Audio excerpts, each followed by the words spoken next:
misty, murky conditions.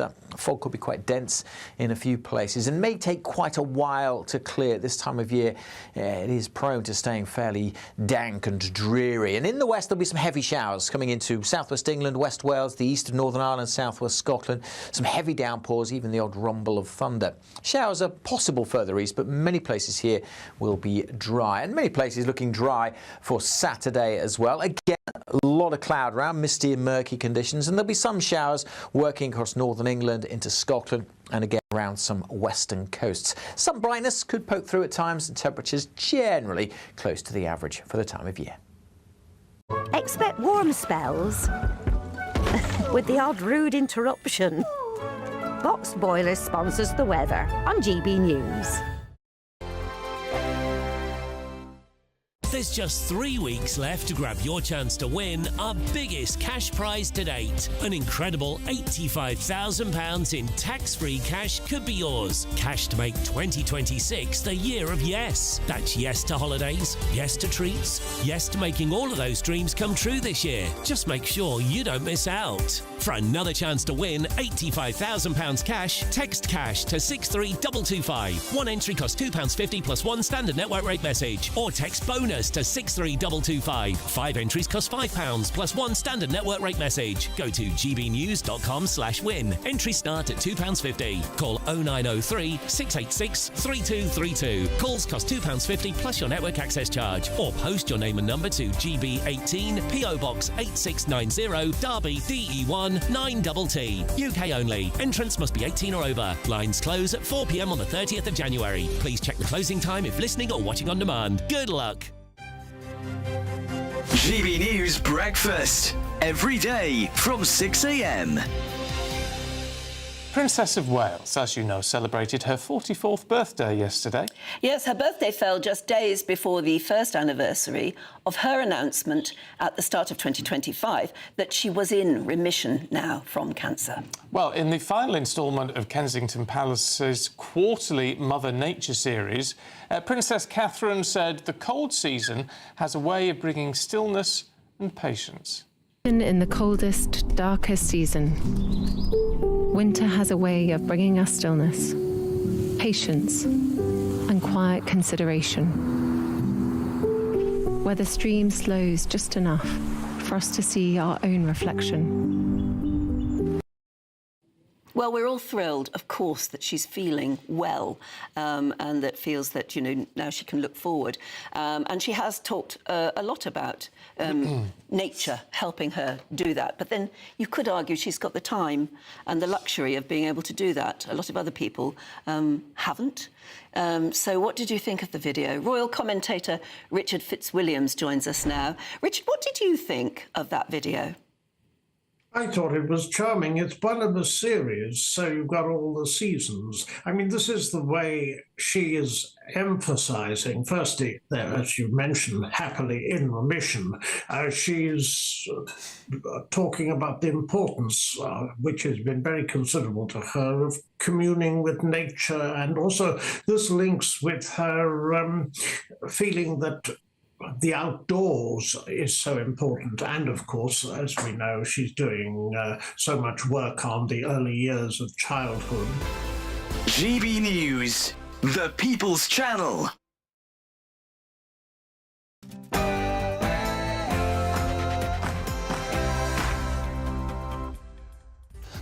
Very, very good afternoon to you. What a news day we have ahead of us. It's only 3 p.m. and welcome to the Moss and Daubney show here on GB News. We're broadcasting for you live across the UK, all the very latest news, debate and analysis all the way through until 6 p.m. What a corking day we have in British political history. Here's what's coming up. Breaking news, of course, this afternoon. The only story in town, really, in a dramatic move. Kemi Badenoch, the Tory leader, has sacked Robert Jenrick in a brutal Tory reckoning for plotting, we believe, to defect to Reform UK. This morning, I removed the Conservative whip from Robert Jenrick after dismissing him from the shadow cabinet. I was very sorry to be presented with clear, irrefutable evidence, not just that he was preparing to defect, but he was planning to do so in the most damaging way possible to the Conservative Party and his shadow cabinet colleagues.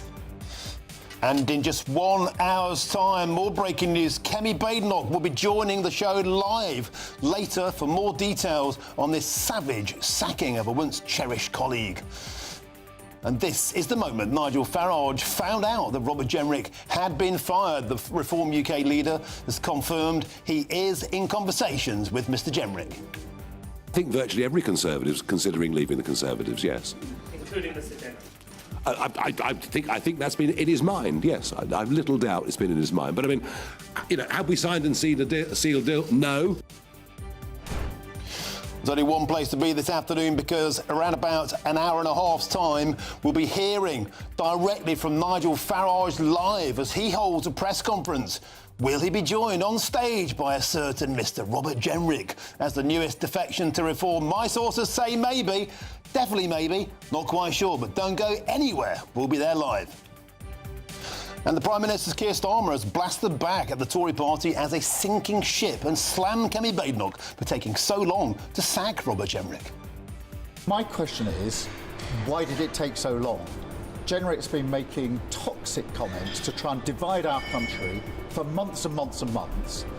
And it's only now, when he's on the verge of defecting to Reform, that Badenoch gets round to sacking him. And as you'd expect, the Liberal Democrats steamed in, and they said the Tory shadow cabinet makes the traitors look united. This is one more rat leaving a sinking ship. The Conservatives have run out of ideas and Reform only have bad ones. I think voters will see that it's been the Liberal Democrats holding the Labour government to account. And during the day, we've been speaking to the constituents, the people of Newark. Of course, that's Robert Jenrick's constituency, to see what they make of this bombshell news.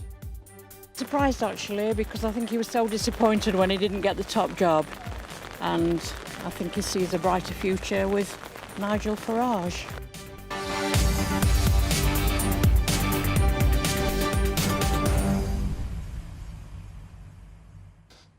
What a seismic day in British politics. I've got to say, from my point of view, I'm not surprised this has happened. I thought it was only a matter of time. I'm shocked at the timing, but not surprised at the sentiments. Just walking into the studio now, there is Jacob Rees-Mogg just out of camera. There is Chris Hope just out of camera. This is literally breaking news. I can't wait to see what Sir Jacob Rees-Mogg takes of this. Of course, highly respected friend of Robert Jenrick, colleague of Robert Jenrick's. But all eyes are on 4:30 p.m. today. Before that, we're going to hear from Kemi Badenoch in an hour's time. It's all kicking off in British politics. Get yourself a front row seat. This is the only place to be for the match of the day. gbnews.com/you'll say is the place to get in touch with us, or use that QR code on your screens now if that still tickles your fancy. But now it's time for your headlines with Tatiana Sanchez.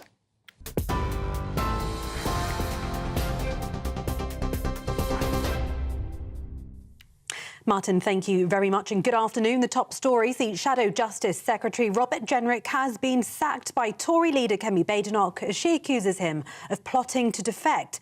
Ms Badenoch says she had clear, irrefutable evidence that Jenrick was plotting in secret to defect in a way designed to be as damaging as possible to her party. Nigel Farage said he'd been in talks with Mr Jenrick, though he denies a deal was imminent. I think virtually every Conservative is considering leaving the Conservatives, yes. Including Mr Jenrick. I think that's been in his mind, yes. I've little doubt it's been in his mind. But I mean, you know, have we signed and sealed a deal? No. And many of those that come and talk to me result in them not coming, but that I never betray confidences or say exactly who they are. But there are a lot of people in Mr Jenrick's position who don't see a viable future for the Conservative Party.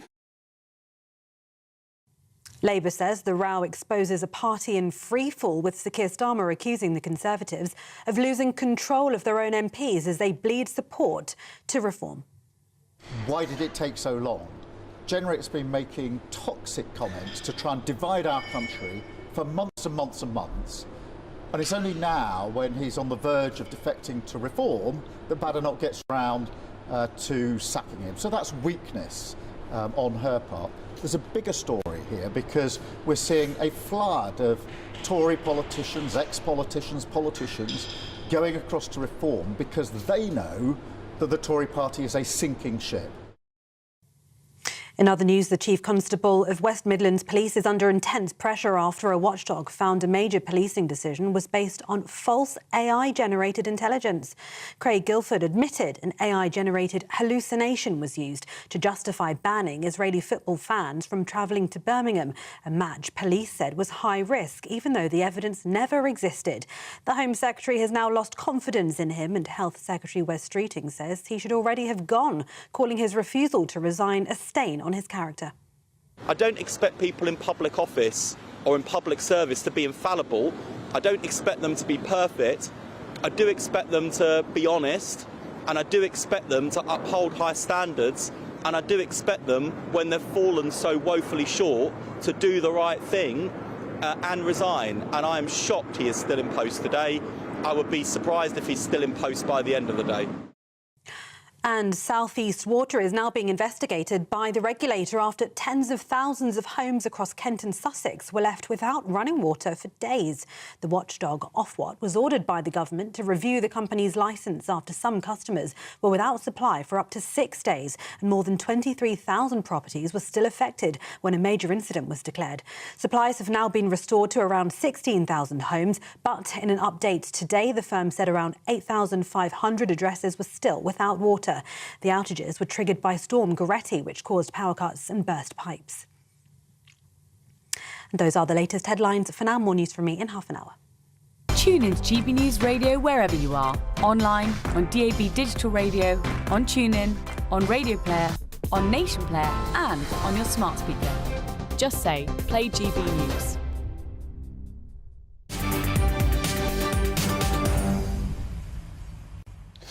Well, buckle yourselves in because we've got an absolutely astonishing show ahead. We're hearing from Kemi Badenoch in around about less than an hour's time, and then in about 90 minutes' time, Nigel Farage. Will he be joined by a certain Mr. Robert Jenrick? Let's return, of course, to that huge breaking news story from earlier this afternoon. Robert Jenrick has been sacked as the Shadow Justice Secretary and suspended from the Tory party after being accused of secretly plotting to defect to Reform UK. This morning, I removed the Conservative whip from Robert Jenrick after dismissing him from the Shadow Cabinet. I was very sorry to be presented with clear, irrefutable evidence, not just that he was preparing to defect, but he was planning to do so in the most damaging way possible to the Conservative Party and his Shadow Cabinet colleagues. It is my responsibility to protect our party, and faced with that information, I took the only decision that any responsible leader could. Because the British public are tired of political psychodrama. So am I. They saw too much of it in the last government. They're seeing too much of it in this government. I will not repeat those mistakes. Well, the Reform UK leader, Nigel Farage, he was in Scotland today announcing the new leader of Reform Scotland, but that was interrupted and he had to respond to this surprise sacking. There's a lot of people seriously considering their future. As far as Mr. Jenrick's concerned, of course I've talked to Robert Jenrick. Was I on the verge of signing a document with him? No. But have we had conversations? Yes. So he was considering leaving the Conservatives and joining Reform UK? I think virtually every Conservative is considering leaving the Conservatives, yes. And meanwhile, we're expecting to hear live from Nigel Farage in just over an hour's time. You can see there it's raining, it's pouring over Westminster. The rain falling on the Conservative Party's parade today. The surprised defection potentially of Robert Jenrick to Reform UK could be just the ticket to boost them further in the polls. Nigel Farage is expected to slam the delay of local elections, but might we see a certain Robert Jenrick hove into view and join him on that stage to announce this huge defection? Don't go anywhere. That'll be happening only on this show now for all of the analysis. Where are we? And this astonishing political story. I'm joined now by GB News' breathless political editor Chris Hope and, of course, the former Conservative Minister and GB News presenter Jacob Rees-Mogg. So Jacob, I believe, who has had his breath taken away by this incredible news today. Chris, let's start with you. A lot of us seeing this today won't be surprised it's happened. The direction of travel has been pretty self-evident in terms of policy, in terms of the likelihood of Robert Jenrick to lose his seat anyway to Reform UK. The turquoise tide is really rising across the land, and especially in Nottinghamshire, my home turf. But the timing, the bombshell, the surprise of this did take Westminster completely by surprise. What's the latest? Well, so much of politics is about timing, and he's lost it because of Kemi Badenoch's actions today. I should say that I don't think that Kemi Badenoch removed the whip from Robert Jenrick, as she said. It was Rebecca Harris, her shadow chief whip. I mean, it was done really brutally by someone else. Kemi Badenoch and Robert Jenrick haven't spoken. That phone call was dramatic, a phone call between Rebecca Harris and Robert Jenrick. Initially, he denied wanting to jump to Reform UK, despite the evidence, despite the fact they had a meal, we're told, by the Tory party last month, despite the fact that increasingly Robert Jenrick has cut a lonely figure in Westminster, really ever since Danny Kruger, his great friend, went across to Reform UK. So there's a degree of political footsie, Martin, but that happens all the time in parties because politicians are told to go into a certain camp in politics, and not everyone feels happy in those camps. I think it's a moment of authority from Kemi Badenoch. She's forced the pace on this. Clearly, Nigel Farage was not expecting that. He never normally talks about defections. He spent all of the early teens when I was following UKIP showing a bit of Farage ankle about bringing across some Tories and never quite getting there. Then he brought a couple across eventually. But this is dramatic. It probably makes her look quite strong. And if you're Nigel Farage right now, what do you do with Robert Jenrick? If he comes across, there's an immediate new power base in the party to challenge him for authority. Robert Jenrick is immediately the most powerful politician who has done stuff. He's been Justice Secretary, he's been local government secretary, he's done everything, a lot of big jobs in government. He ran against Kemi Badenoch. He knows the Tories very well. Is that what you want to bring into, if you bring into the Reform Party, all more of that psychodrama that we know so much about? OK, let's talk about the future later. But I want to talk about today now, particularly the circumstances of the paperwork, this resignation letter, I believe some speeches with her various accounts. Some accounts it was simply left lying around in a photocopier. That sounds a bit far-fetched. Do we know anything about how those documents were accidentally or even on purpose placed into the hands of opponents? And do we know anything about their content? What I've been told by a senior Conservative source is this, that, in quotes, a number of pieces of evidence that confirmed Jenrick planned to defect to Reform and attack individual Conservative MPs are now in the hands of possession of Kemi Badenoch. Now, let's not forget, in that phone call with Rebecca Harris, Robert Jenrick denied wanting to jump ship, so he might question these documents. I've been asking all day from the Tory Central Office to see those documents. I haven't seen them. We heard earlier from Kevin Hollingrake, who is the party chairman. He said on the record the evidence that he has seen was damning, clear and irrefutable and came from his inner circle. So that suggests the inner circle being key. They weren't in the hands of Robert Jenrick. They were from people around Robert Jenrick. He's been betrayed. No, I don't think betrayed, because they were probably written... It was someone of his team maybe writing what they think is going to happen. But was that wishful thinking, or was that what Jenrick wants to do? And that, if you're a lawyer, these are the areas you'll be... I mean, we won't go to a legal battle. But if you're looking at the evidence is based on his team writing things found by the leadership and passed to Kemi Badenoch, and she acted. But she acted swiftly. She's had 3 months of strong growth in the polls personally, and slowly ticking up in the Tory party. Well, it hasn't translated into really any electoral success in the by-election. No, it hasn't. No, it hasn't. But I digress. So, Jacob Rees-Mogg, we have to bring you in at this point. A lot of emotions have been going through your head and your heart right now. What's your immediate response to this bombshell news today? Well, it's very interesting. Politics is always fascinating to watch. I think what Christopher's been saying is tremendously important analysis, and that what we need to be certain of is that the evidence is as robust as Central Office, as the leader of the party is saying. This is either a brilliant move by Kemi Badenoch that asserts her authority, comes across well to the public, is bold and forthright, is strong leadership, or it's a disaster if there isn't the evidence and she's nobbled somebody who could have been an opponent to her for the leadership if the May elections don't go well. There's no middle way. There's no, this is quite a good thing to have done, doesn't matter one way or another. This really matters, and it either puts her stamp on the Tory party and marks the rebirth of the Tory party as a power, or it's a catastrophe. And we will find out once Robert Jenrick has responded, once we see where there's evidence, which it is. But before we get too dragged down in the kind of legal, kind of technicalities, if you like, it's clear from Kemi Badenoch's statement, irrefutable, clear evidence he was plotting in secret to defect. So clearly it's about leaving the party and going to an opponent. So it would appear that she's tried to spike his guns before he had the element of surprise. Absolutely, and it's a matter of timing, and the timing element has gone, assuming he did want to do this anyway, from Robert to Kemi. It is, interestingly, in my view, both good for the Conservatives potentially and good for reform, because having got Nadhim Zahawi earlier this week, having now, we assume, attracted Robert Jenrick, Nigel can say, look, here's my shadow cabinet. Here are people who've been in government, they know what to do. It's a serious offering rather than being the Nigel show. And that's very important. Though there's going to be a slightly difficult question for Nigel, which you may want to ask him later.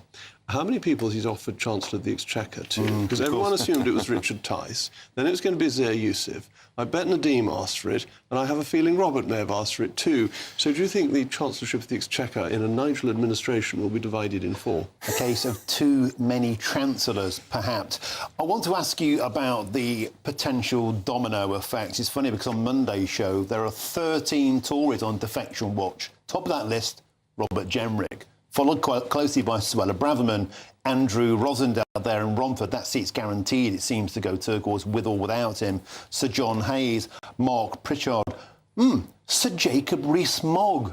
Sir Jacob, there's a problem with that list because I'm not a member of Parliament. Yeah, but so it's not a list of MPs. You're on the defection watch list. And here's the point. I've asked you many times if you're going to defect to Reform UK. You're always I give the same answer. I mean, I've probably had just as many lunches and dinners with Nigel over the years as Robert Jenrick has, and my father used to lunch with Nigel beforehand. I think very highly of Nigel. I make no bones about that. I want the right to come together, and I think I have more to contribute to that. But the right are coming together. Well, we'll see how that plays out. But I think the right... Under the Reform umbrella. Well, there's still a lot of people in the Conservative Party. And Kemi and Nigel disagree on remarkably little. There's nuance between them. And in a first-past-the-post system, your wing of politics has to unite. And as I say, I think I contribute more to that, not that I contribute very much to it, by remaining in the Conservative Party. And this isn't really uniting the right, it's simply one individual who could... I mean, has he got a tribe around him, Robert Jenrick, or has it been largely dissipated? Because will more... I mean, I think of actual sitting MPs follow him across. He has got a little team around him, but will any of those want to jump ship? If I had been advising Robert, which I haven't been, I would have said, don't jump ship until you can take 15 people with you. Right. And to show that you are fundamentally changing the balance in the House of Commons between the Conservative Party and Reform. I think that would have been a much stronger statement, and if he's just going on his own, that is inevitably less powerful. OK, so Jacob, stick with us, and Chris, of course, stick with us throughout an incredible 3 hours ahead. Expected to hear from Kemi Badenoch in about 3/4 of an hour's time, and then Nigel Farage in about an hour and 10 minutes' time, we believe. But before we introduce our next guest, friends of GB News can vote in today's poll by scanning the QR code on your screen now, or by going to gbnews.com/you decide. And today, we're asking the question, was Kemi Badenoch correct? Was she right to sack Robert Jenrick? Well, currently it's sitting pretty much neck and neck, looking all like the echoes of Brexit, my favourite word, with 45 saying yes and 55% saying no. How you all say that poll will be running throughout the show. Was it the correct thing to do to give Robert Jenrick the boot? 45% say yes, Kemi acted correctly. 55% saying no, it was the wrong thing to do. Well, let's get to my next guest now. I'm joined by the former Labour MP, Sean Woodward. Sean Woodward, welcome to the show. It's a pleasure to have your company. What's your take on a dramatic defection? Of course, you yourself, no stranger to that. You were elected in 1997 as a Conservative MP, and then you defected to the Labour Party in 1999. So you had your reasons. What's your take on Robert Jenrick today, seemingly jumping ship?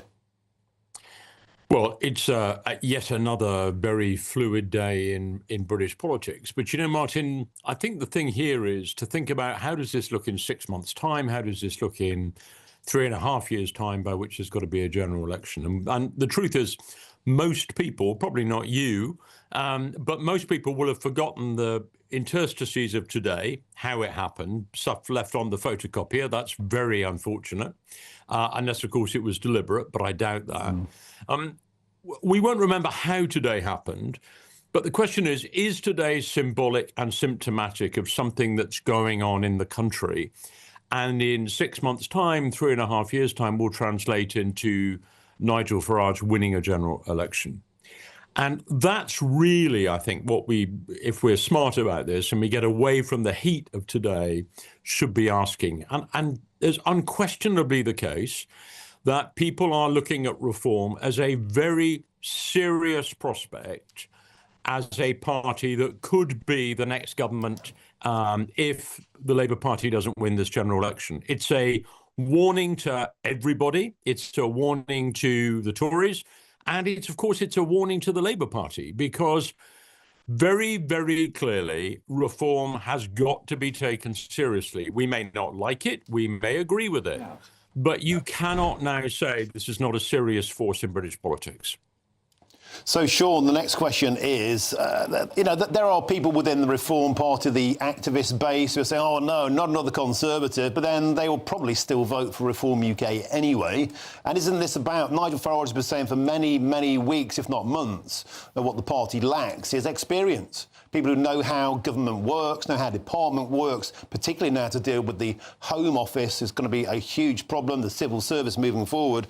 And it is, I think, in that sense, a great addition to the arsenal of a relatively new upstarts party to have that kind of backbone on board.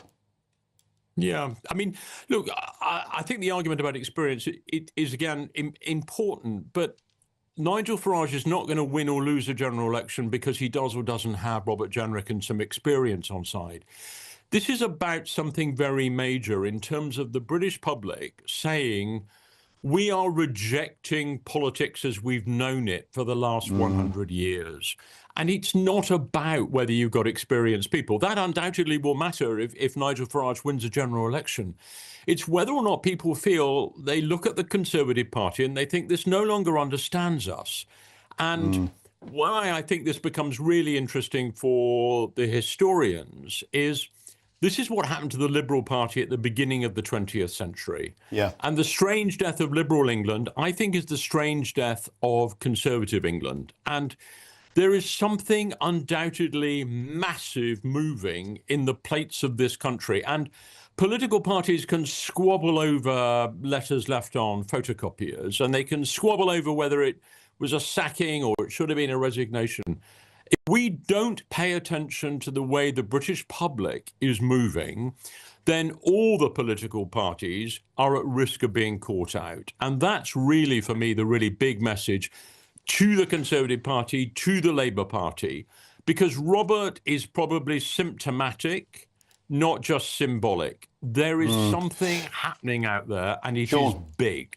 Sean, I think you're exactly right. And if we are seeing a deeper reset of the old two-party system, we're seeing the Labour Party's votes hemorrhaging off towards the Green Party. We're seeing the Conservative vote hemorrhaging off towards the Conservatives. The Labour also being decimated by Plaid Cymru, by the SNP. If the voters can see that, if the polling is consistently showing that, parliamentarians aren't immune to that either. If you follow the polling closely in Nottinghamshire, as I do, it's where I'm from, Robert Jenrick's seat is consistently swinging towards reform or just about hanging on to Conservatives amongst that tide. Could there be an element of reading the wind himself here? Is there an element of self-preservation perhaps at play? Yeah, I mean, look, I'm in my mid-60s now. I mean, I had the benefit and few disadvantages too of having been around for a bit. Look, my feeling is that most people in the House of Commons, whatever side they sit on, they're good people. They've chosen to go into public life to serve the country. We have these ridiculous rows about individuals, but the fact of the matter is these are people who genuinely believe they can make a difference for the benefit of everybody else in the country. So what do I think is really happening? I don't think Robert Jenrick is being a selfish individual. I mean, everyone can say that right now, but the truth is he thinks he's doing the right thing. Is he really doing the right thing? he's certainly reflecting what is happening in the country, which is people are saying we're fed up with our existing political parties. Now, the question is, and here's the one about experience, what you need is experience inside the Conservative Party and inside the Labour Party right now to handle this storm. It's a hurricane of a storm. The real experience probably is not in the Reform Party. It's, have you got it in the Tory Party to handle this well? Have you got it in the Labour Party to handle it well? OK, thank you very much, Sean. It tells you everything. Sean, we have to leave it there, and you say you're in your mid-60s, but you've still got every part of Vim there for talking endlessly like a politician, and that's a compliment. Take it from me. Thank you very much for joining us. That's the former Labour MP, Sean Woodward. Thanks for your company today. Now, still to come on today's show, don't go anywhere. Around about an hour's time, we'll hear live from Nigel Farage, who'll be holding that press conference from the heart of Westminster. Will we see a certain Mr Robert Jenrick hove into view and take the same stage as Reform's newest defection? And before that, we'll also be hearing from the Tory leader Kemi Badenoch on this astonishing day in British politics. Jacob Rees-Mogg, thank you. Please can you stick around for the next bit? I'd like to get some more out of you if I could. This is GB News, Britain's news channel.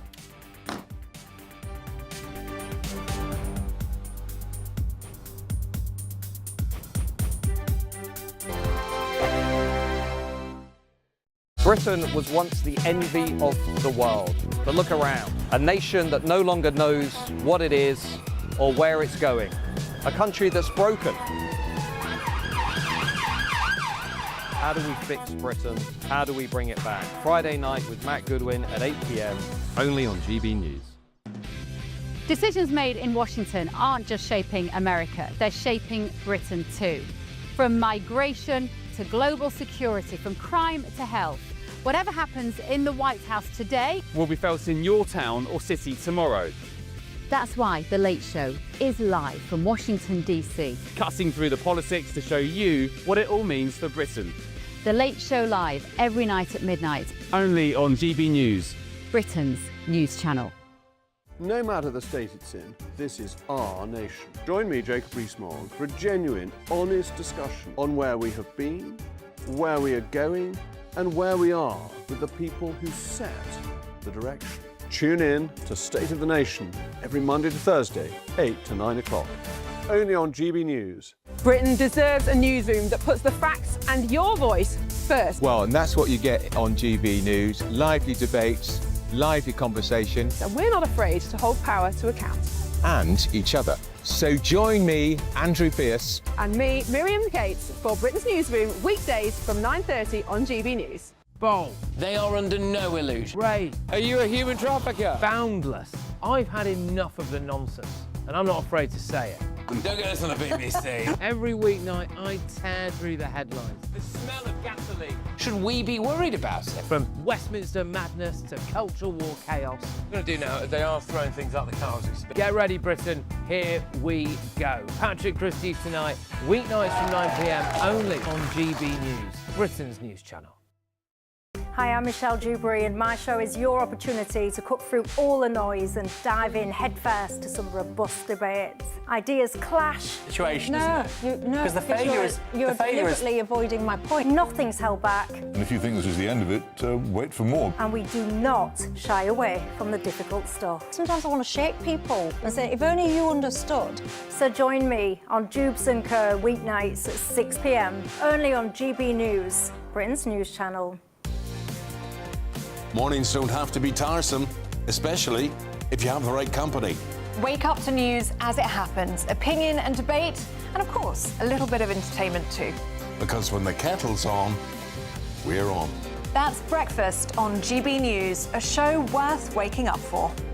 Every morning from 6 a.m. Only on the People's Channel, Britain's news channel. We'll spread the news, you spread the word.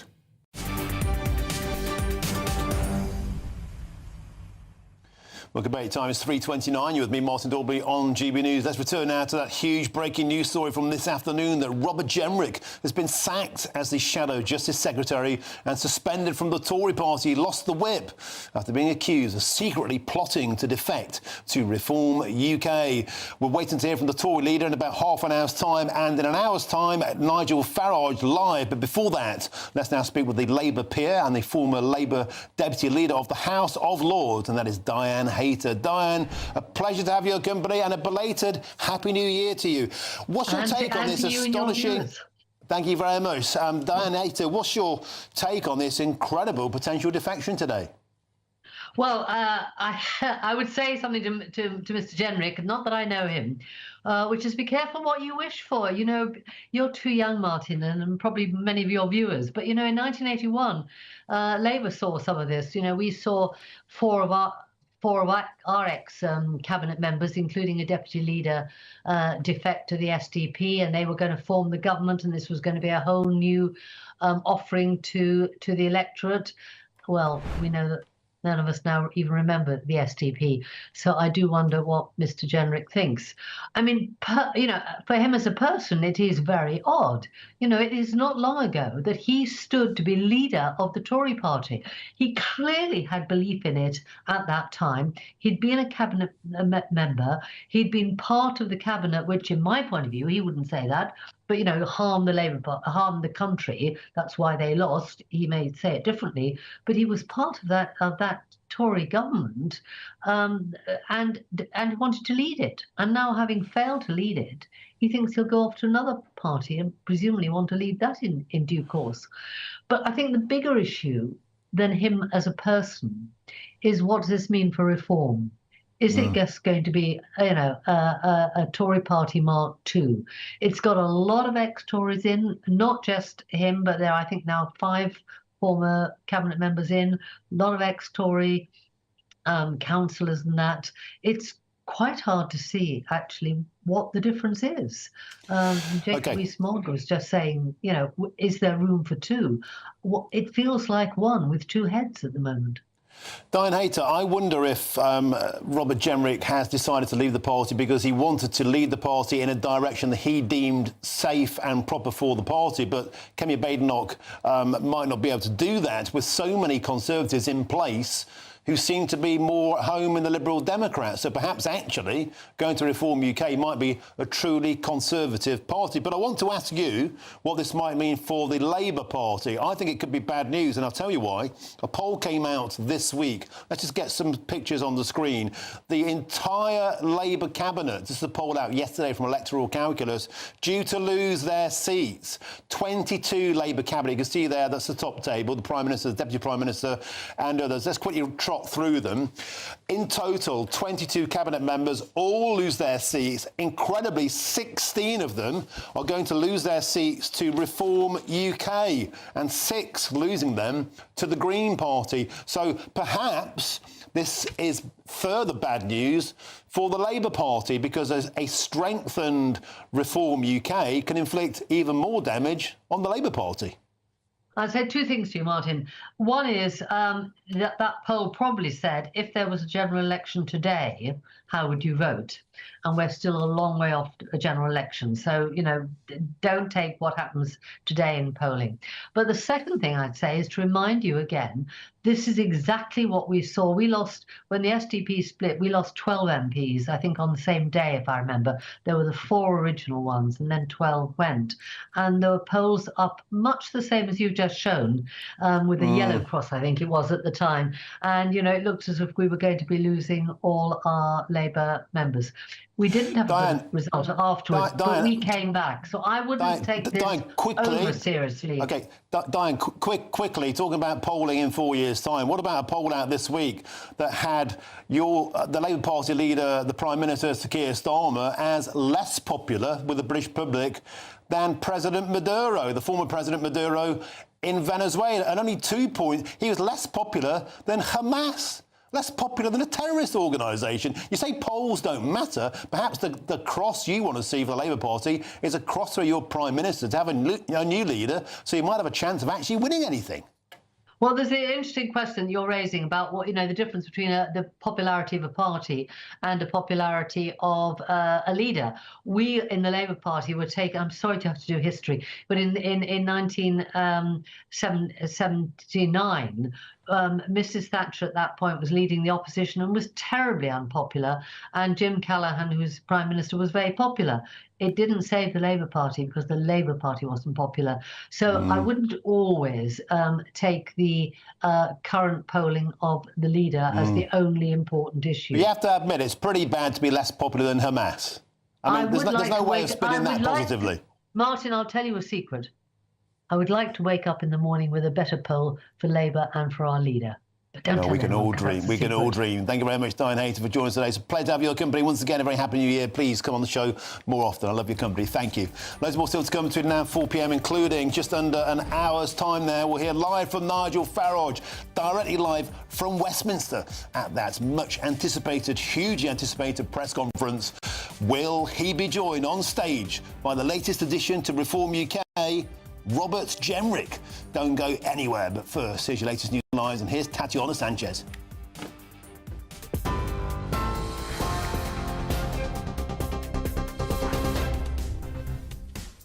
Martin, thank you very much. The top stories. Sir Keir Starmer has questioned why it took so long for Conservative leader Kemi Badenoch to sack Robert Jenrick, who the Prime Minister accused of making toxic comments to try and divide our country. The Shadow Justice Secretary was sacked after his resignation speech was allegedly left printed out and hanging around. Elsewhere, a police chief is fighting for his job after admitting an AI hallucination was used to justify banning Israeli football fans from travelling to Birmingham. The Home Secretary says she's lost confidence in Craig Guilford, and Wes Streeting says his refusal to resign is now a stain on his character. Sir Keir Starmer says all options are on the table to protect children online, including an Australia-style ban on under-16s using social media. It comes as X blocks its AI tool Grok from creating sexualised deep fakes after the Prime Minister warned free speech is not the freedom to violate consent. And those are the latest GB News headlines for now. I'll have more news from you at the top of the hour. Tune in to GB News Radio wherever you are. Online, on DAB Digital Radio, on TuneIn, on Radio Player, on Nation Player and on your smart speaker. Just say, play GB News.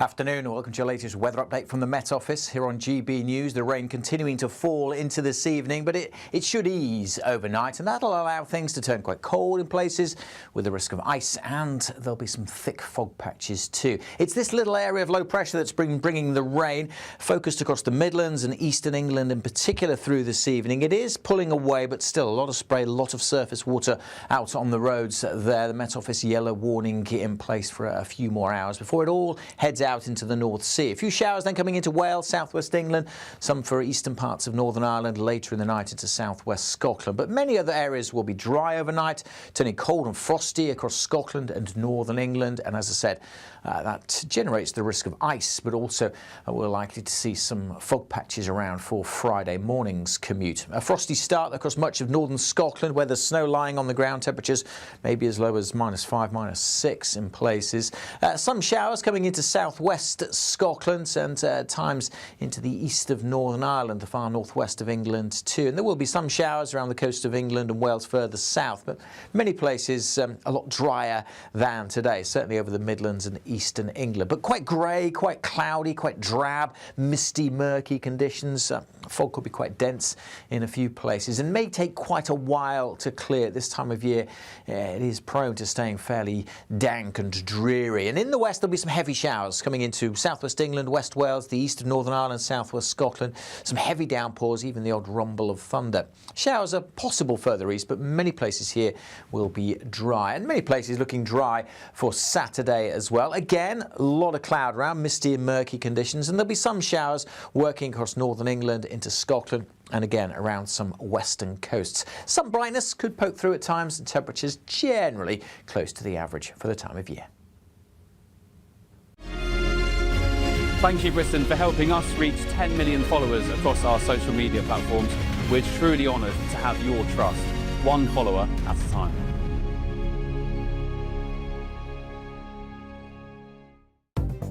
Good afternoon, this is the latest AI travel news from gbnews.com. In Scotland, the A85 at Midlicks is partially blocked after a road traffic incident. In Cheshire, the M6 northbound between Junction 17 and Junction 18 has one lane closed for road management, easing after 4 this afternoon. In Worcestershire, the M42 southbound between Junction 2 and Junction 1 has 2 lanes shut following a crash, clearing after 4:45. In Surrey, the A3 northbound between the A247 and the M25 is closed after an accident, expected to reopen late tonight. And on the trains, disruption affects East Midlands Railway and Great Western Railway services. For more travel news, go to gbnews.com.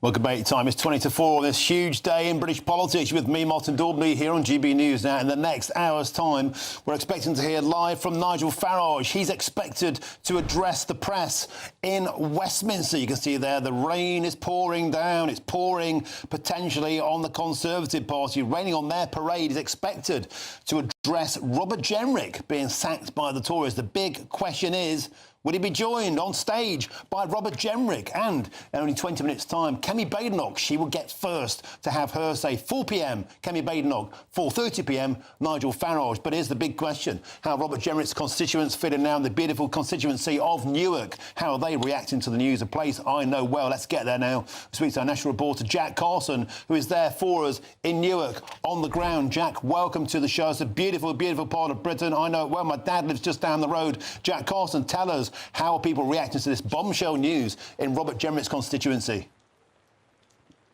Well, there's certainly been a lot of surprise today here, Martin. Some people, when we put the question to them, what do you think about Robert Jenrick being sacked by Kemi Badenoch, they hadn't even heard the news. Of course, Robert Jenrick, as we've been told by people, is a good local MP. He's been here now as an MP since 2014, so over 10 years he's been the face of this constituency in Parliament. We've spoken to people who said that he is often seen about in this area, so he's certainly no stranger. But a lot of people shocked, certainly a lot of shock from his own Conservative Association locally. He's still listed on the website of the Conservative Association here in Newark at the moment, but the Conservative councillor for the Newark West Ward on Nottinghamshire County Council, Keith Girling, said he felt totally betrayed by Robert Jenrick, called the move today shameful of him looking to defect, saying he was very disappointed. He said he's a great believer in loyalty and believes he's shown a complete lack of loyalty there. Certainly Keith Girling saying that he thinks Kemi Badenoch has done the right thing, and saying when she found evidence of what he was trying to do, she said she's shown real leadership there to sack him, kick him out of the party, and we'll deal with the aftermath, saying he was obviously had political ambition, but obviously saying there was clear disappointment. That's certainly a feeling we've been told by people we've been speaking to here, that a lot of people felt like it was almost only a matter of time before something happened with Robert Jenrick, given that he'd lost the Conservative leadership election, given that there was obviously clear ambition there from him within the Conservative Party, even when he became a shadow cabinet member, of course, for Kemi Badenoch's front row bench in the House of Commons. But let's hear from what people told us when we asked them what they thought about Robert Jenrick being sacked. Conservative Party's made a mistake. I'm not surprised, actually, because I think he was so disappointed when he didn't get the top job, and I think he sees a brighter future with Nigel Farage. Meant to be, really, isn't it? Because he's got different opinions from Kemi Badenoch, and I think he might join the reform. I'm amazed. I thought he was really well known in this area. I'm surprised that he's been sacked. I thought it was really good for the area.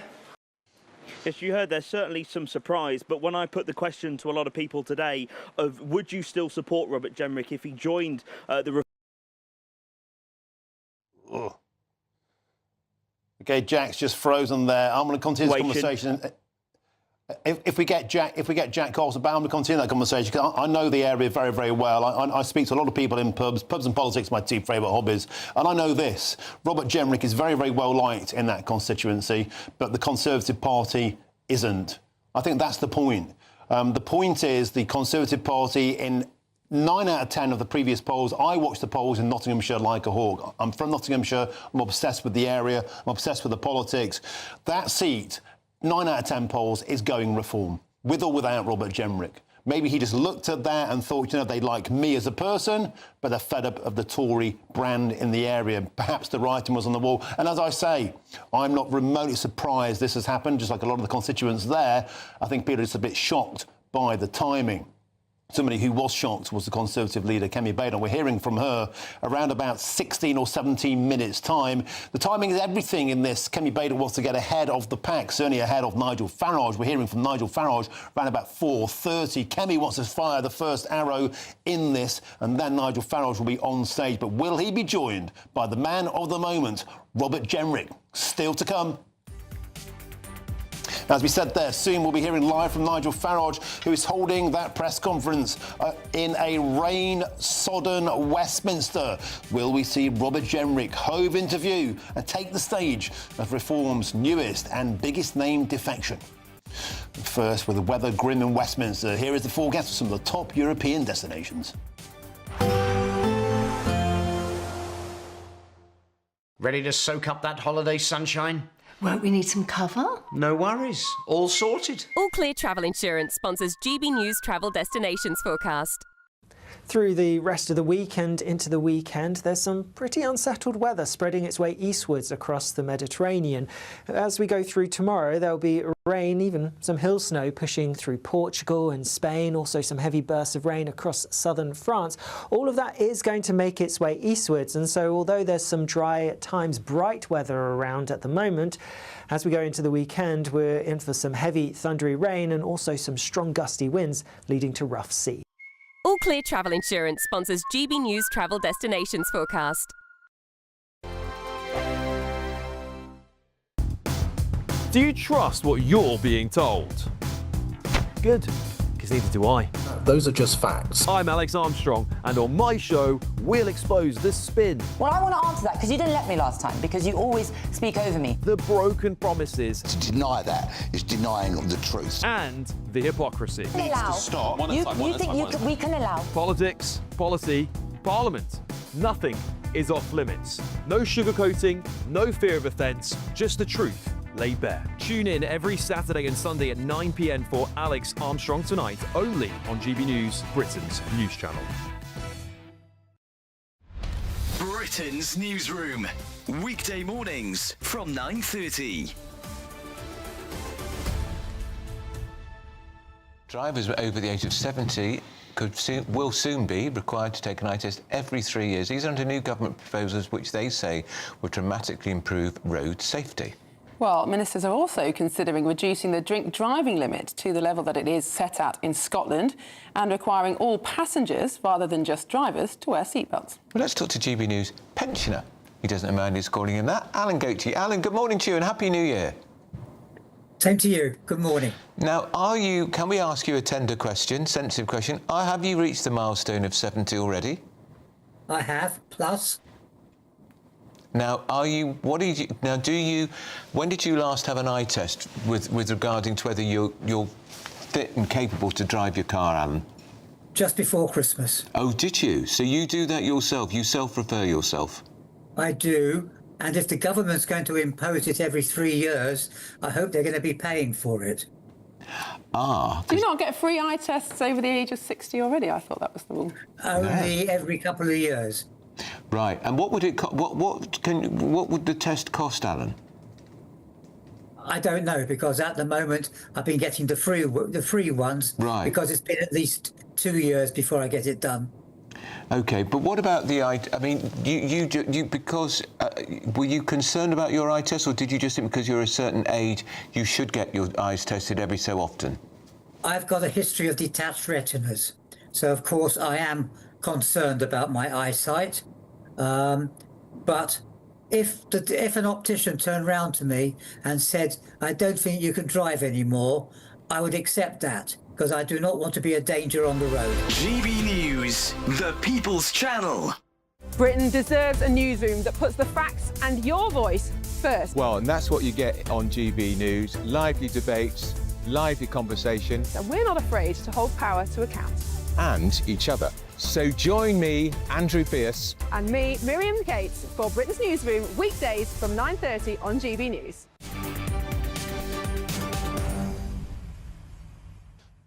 Approaching 10 to 4 with me, Martin Daubney, here on GB News. Let's return now to that huge breaking news story from this afternoon that Robert Jenrick has been sacked as the Shadow Justice Secretary and suspended from the Conservative Party after being accused of secretly plotting to defect to Reform UK. We're expecting to hear from Kemi Badenoch in around about 10 minutes' time, Nigel Farage in 40 minutes' time. But before all of that, we're going to be talking to our next guest now, and that's the former Labour advisor, Kevin Marr. Kevin, always a pleasure to have your company. Wow, what drama on another quiet news day. And look, I want to get your take on, was the writing on the wall for Robert Jenrick? I know Newark well. I know the people there well. I look at the polling all the time. It seemed to me that seat was going to fall to Reform anyway. Is it simply a case of, I can't be the Tory leader, Kemi's locked me out, the party's full of wet, I can't do what I want, I might as well clear off and join Reform? This is a big story, and it's come as a kind of a huge surprise. Although there's been lots of chatter about Robert Jenrick's position. I was just looking at some polling from YouGov there from a little while ago that suggests that for people thinking of voting Reform at the next general election, he was actually more popular with Reform voters than he was with Conservative voters. And I think you've got a good point there. I think Newark, that eastern part of England, seems to be very febrile political territory at the moment, and I think Reform are looking there to sort of kind of lock in their geographical presence, which they need to do obviously to try and win a general election. You know, this is a big.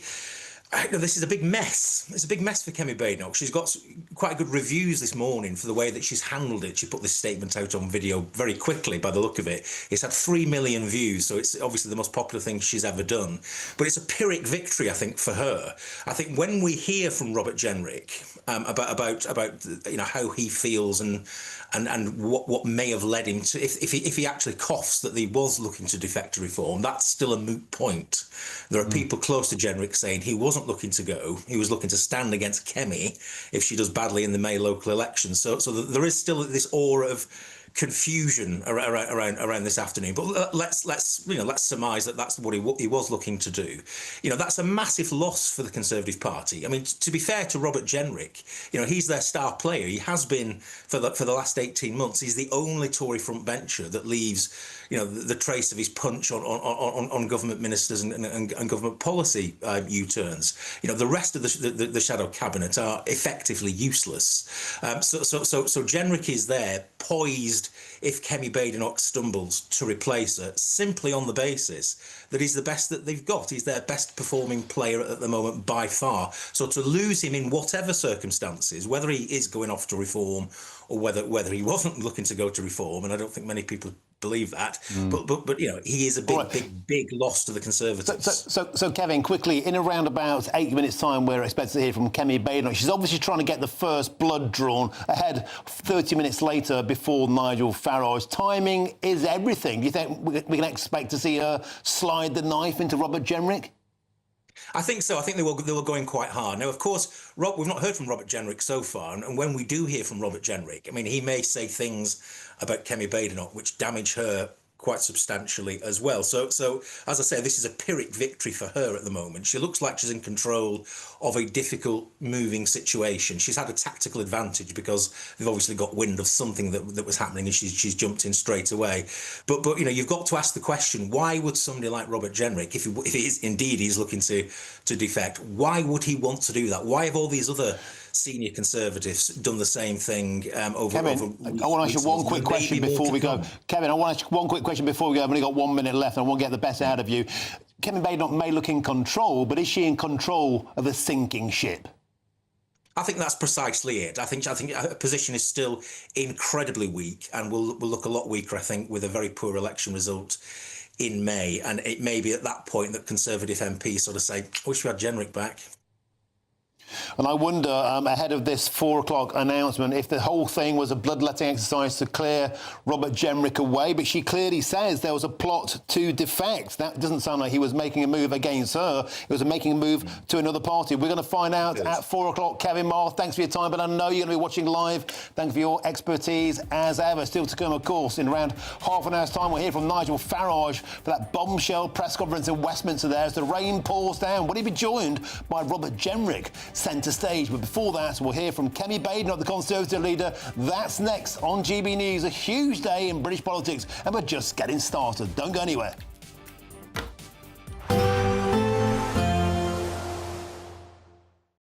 Expect warm spells with the odd rude interruption. Box Boilers sponsors the weather on GB News. Through the rest of the week and into the weekend, there's some pretty unsettled weather spreading its way eastwards across the Mediterranean. As we go through tomorrow, there'll be rain, even some hill snow pushing through Portugal and Spain, also some heavy bursts of rain across southern France. All of that is going to make its way eastwards, and so although there's some dry, at times bright weather around at the moment, as we go into the weekend, we're in for some heavy thundery rain and also some strong gusty winds leading to rough sea. Expect warm spells with the odd rude interruption. Box Boilers sponsors the weather on GB News.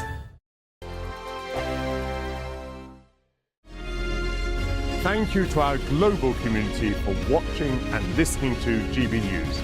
We're not only the #1 news channel in Britain, we're chosen by you around the world. Good afternoon, this is the latest AI travel news from GBNews.com. The A85 at Mid-Licks is partially blocked after a road traffic incident. On the A4232 northbound, from the A48 interchange to the M4 at junction 33, there is slow-moving congestion. On the A19 southbound at the A194, a broken-down vehicle has one lane closed, clearing around 4:37 this afternoon. On the M6 southbound between junction 17 and junction 16, road management is shutting one lane until after 5. And on the trains, Great Western Railway is using replacement road transport between Liskeard and Looe, and London Overground has disruption between Clapham Junction and Willesden Junction. For more travel news, go to gbnews.com. There's just 3 weeks left to grab your chance to win our biggest cash prize to date. An incredible £85,000 in tax-free cash could be yours. Cash to make 2026 the year of yes. That's yes to holidays, yes to treats, yes to making all of those dreams come true this year. Just make sure you don't miss out. For another chance to win £85,000 cash, text cash to 63225. One entry costs £2.50 plus one standard network rate message. Or text bonus to 63225. 5 entries cost £5 plus one standard network rate message. Go to gbnews.com/win. Entries start at £2.50. Call 0903 686 3232. Calls cost £2.50 plus your network access charge. Or post your name and number to GB18 PO Box 8690 Derby DE1 9TT. UK only. Entrance must be 18 or over. Lines close at 4 p.m. on the 30th of January. Please check the closing time if listening or watching on demand. Good luck. Exciting news. Every Friday, my Patrick Christie's Tonight Show is going to have a twist to it. We're welcoming some special guests. You. That's right, on Fridays I'm going to be doing my show in front of a live studio audience because this show is about you and what you have to say. It's going to be the same big debates, same big topics, same big opinions. But every Friday night at 9 p.m, you are invited to come on down to Patrick Christie's Tonight to be a part of the action. Only on GB News, the People's Channel, Britain's news channel. Hi, I'm Michelle Dewberry and my show is your opportunity to cut through all the noise and dive in headfirst to some robust debates. Ideas clash. Situation, isn't it? No, because the failure is... You're deliberately avoiding my point. Nothing's held back. And if you think this is the end of it, wait for more. And we do not shy away from the difficult stuff. Sometimes I want to shake people and say, if only you understood. So join me on Jubes & Co weeknights at 6 p.m, only on GB News, Britain's news channel.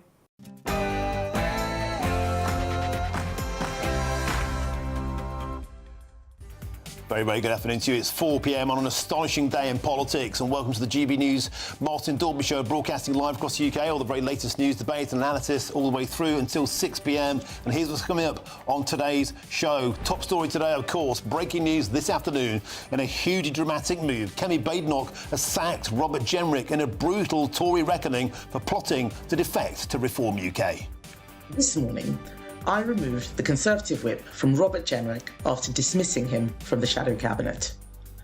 I was very sorry to be presented with clear, irrefutable evidence, not just that he was preparing to defect, but he was planning to do so in the most damaging way possible to the Conservative Party and his shadow cabinet colleagues. And the drama increases because any moment now we'll be hearing from the Tory leader Kemi Badenoch for more details on her savage sacking. A live press conference We'll be there. And this is the moment that Nigel Farage found out Robert Jenrick had been fired, whispering in the ear, reminiscent of another photograph from history. And the Reform UK leader has confirmed that he is in conversations with Robert Jenrick. I think virtually every Conservative is considering leaving the Conservatives, yes. Including Mr Jenrick. I think that's been in his mind, yes. I've little doubt it's been in his mind. But I mean, have we signed and sealed a deal? No. And we'll be hearing from Nigel Farage live in around about half an hour's time as he holds a press conference in a rain-soaked Westminster. Here's the big question. Will he be joined on stage dramatically by Robert Jenrick as his newest, his latest and his biggest name defection to Reform UK? Stay tuned for that one. And meanwhile, the Prime Minister, Keir Starmer, blasts the Tory party as a sinking ship and slammed Kemi Badenoch for taking so long to sack Mr Jenrick. Well, my question is, why did it take so long? Jenrick's been making toxic comments to try and divide our country for months and months and months. And it's only now, when he's on the verge of defecting to Reform, that Badenoch gets round to sacking him. And meanwhile, the Liberal Democrats are making hay. They say the Tory shadow cabinet makes the traitors' roundtable look united. This is one more rat leaving a sinking ship. The Conservatives have run out of ideas and Reform only have bad ones. I think voters will see that it's been the Liberal Democrats holding the Labour government to account. We've also been speaking to the people of Newark, beautiful part of the country, Robert Jenrick's constituency, to see what they make of this dramatic news. I'm not surprised, actually, because I think he was so disappointed when he didn't get the top job. And I think he sees a brighter future with Nigel Farage.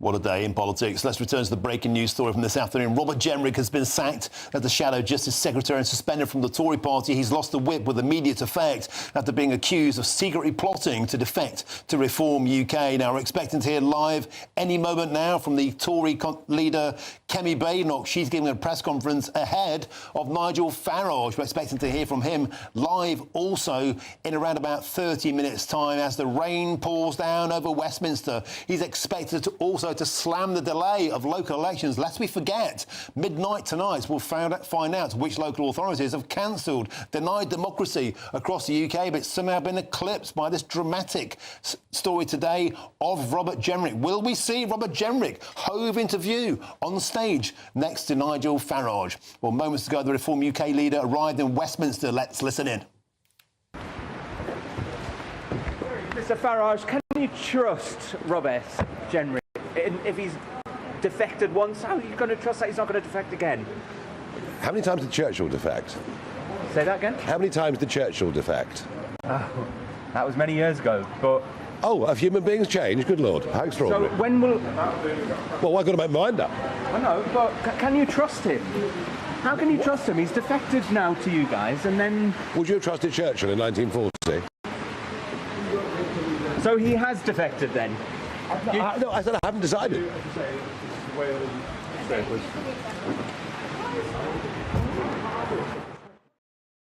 So that was Nigel Farage there, of course, talking about Winston Churchill as he returned to Reform HQ. Around about half an hour's time, we'll hear from him. And we'll also hear from Kemi Badenoch imminently. Before that, I'm joined in the studio by the Liberal Democrats MP for Harrogate and Knaresborough, and that is Tom Gordon. Tom Gordon, welcome to the studio. You telling me in the break you heard about this news live in Chamber. It took your breath away. Tell us about the reaction from yourself and your Lib Dem colleagues. Well, we're seeing political history unfold today. You know, this is a real big question mark around the Conservative Party's future. The fact that we're seeing, Kemi Badenoch actually demonstrate leadership and sack Robert, first of all. But the atmosphere in the chamber was absolutely incredible. Everyone was on their phones. You could see the whispers going around. And quite frankly, it's just absolutely bonkers. And, you know, fair play to the Labour ministers on their feet, instantly getting the jibes in, making the point. But, you know, for my party today, we're just watching on. We've got the popcorn out, and it's making, you know, everyone think like they've put BBC on and watching the traitors. It's something just like political drama. Well, Tom Gordon, just got some more breaking news for you now, and it's this. The new Shadow Justice Secretary has just been announced, and it's Nick Timothy MP. Nick Timothy MP was in this very studio yesterday afternoon. Of course, he's been dramatically pushing through all the evidence on the imminent dismissal, perhaps sacking of the West Midlands Police Chief Craig Guildford. I digress. Let's get back to you here in the studio, if we could. Tom Gordon. We're waiting to hear from Kemi Badenoch any moment now. But Liberal Democrats, Ed Davey comparing the Conservatives, another rat leaving a sinking ship. Well, that's, what it feels like. It's all good and well Kemi Badenoch actually demonstrating some leadership and taking control of a situation, but if you are the captain of a sinking ship, and it very much feels that way at the moment, we've seen over the course of the last few years, politician after politician leaving the Conservative Party, and the momentum's just not with them. It's a really interesting time for this to happen. Of course, I think we've seen a slight increase in the polls, actually, for the Conservatives, and people have been commentating they thought Kemi was getting better. I don't know whether this is because Robert Jenrick saw his chance at getting the leadership, getting further away from him. What's going on behind the scenes? No one knows, but I'm really interested to hear what was in the content of that speech that was apparently found announcing his defection. But, in fairness to the Tories, it's not for me to lavish them with praise. They're making the most of it and absolutely twisting the knife on this one on him. I wonder if there should be quite a few defections from the Conservatives to your lot.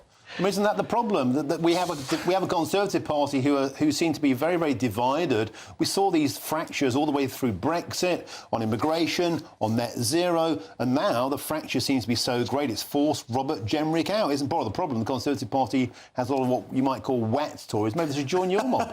Well, we're seeing the two-party system fracture around us, aren't we? And we saw that in the local elections last year, where neither the Labour Party or the Tories came in the top two. It was ourselves and Reform.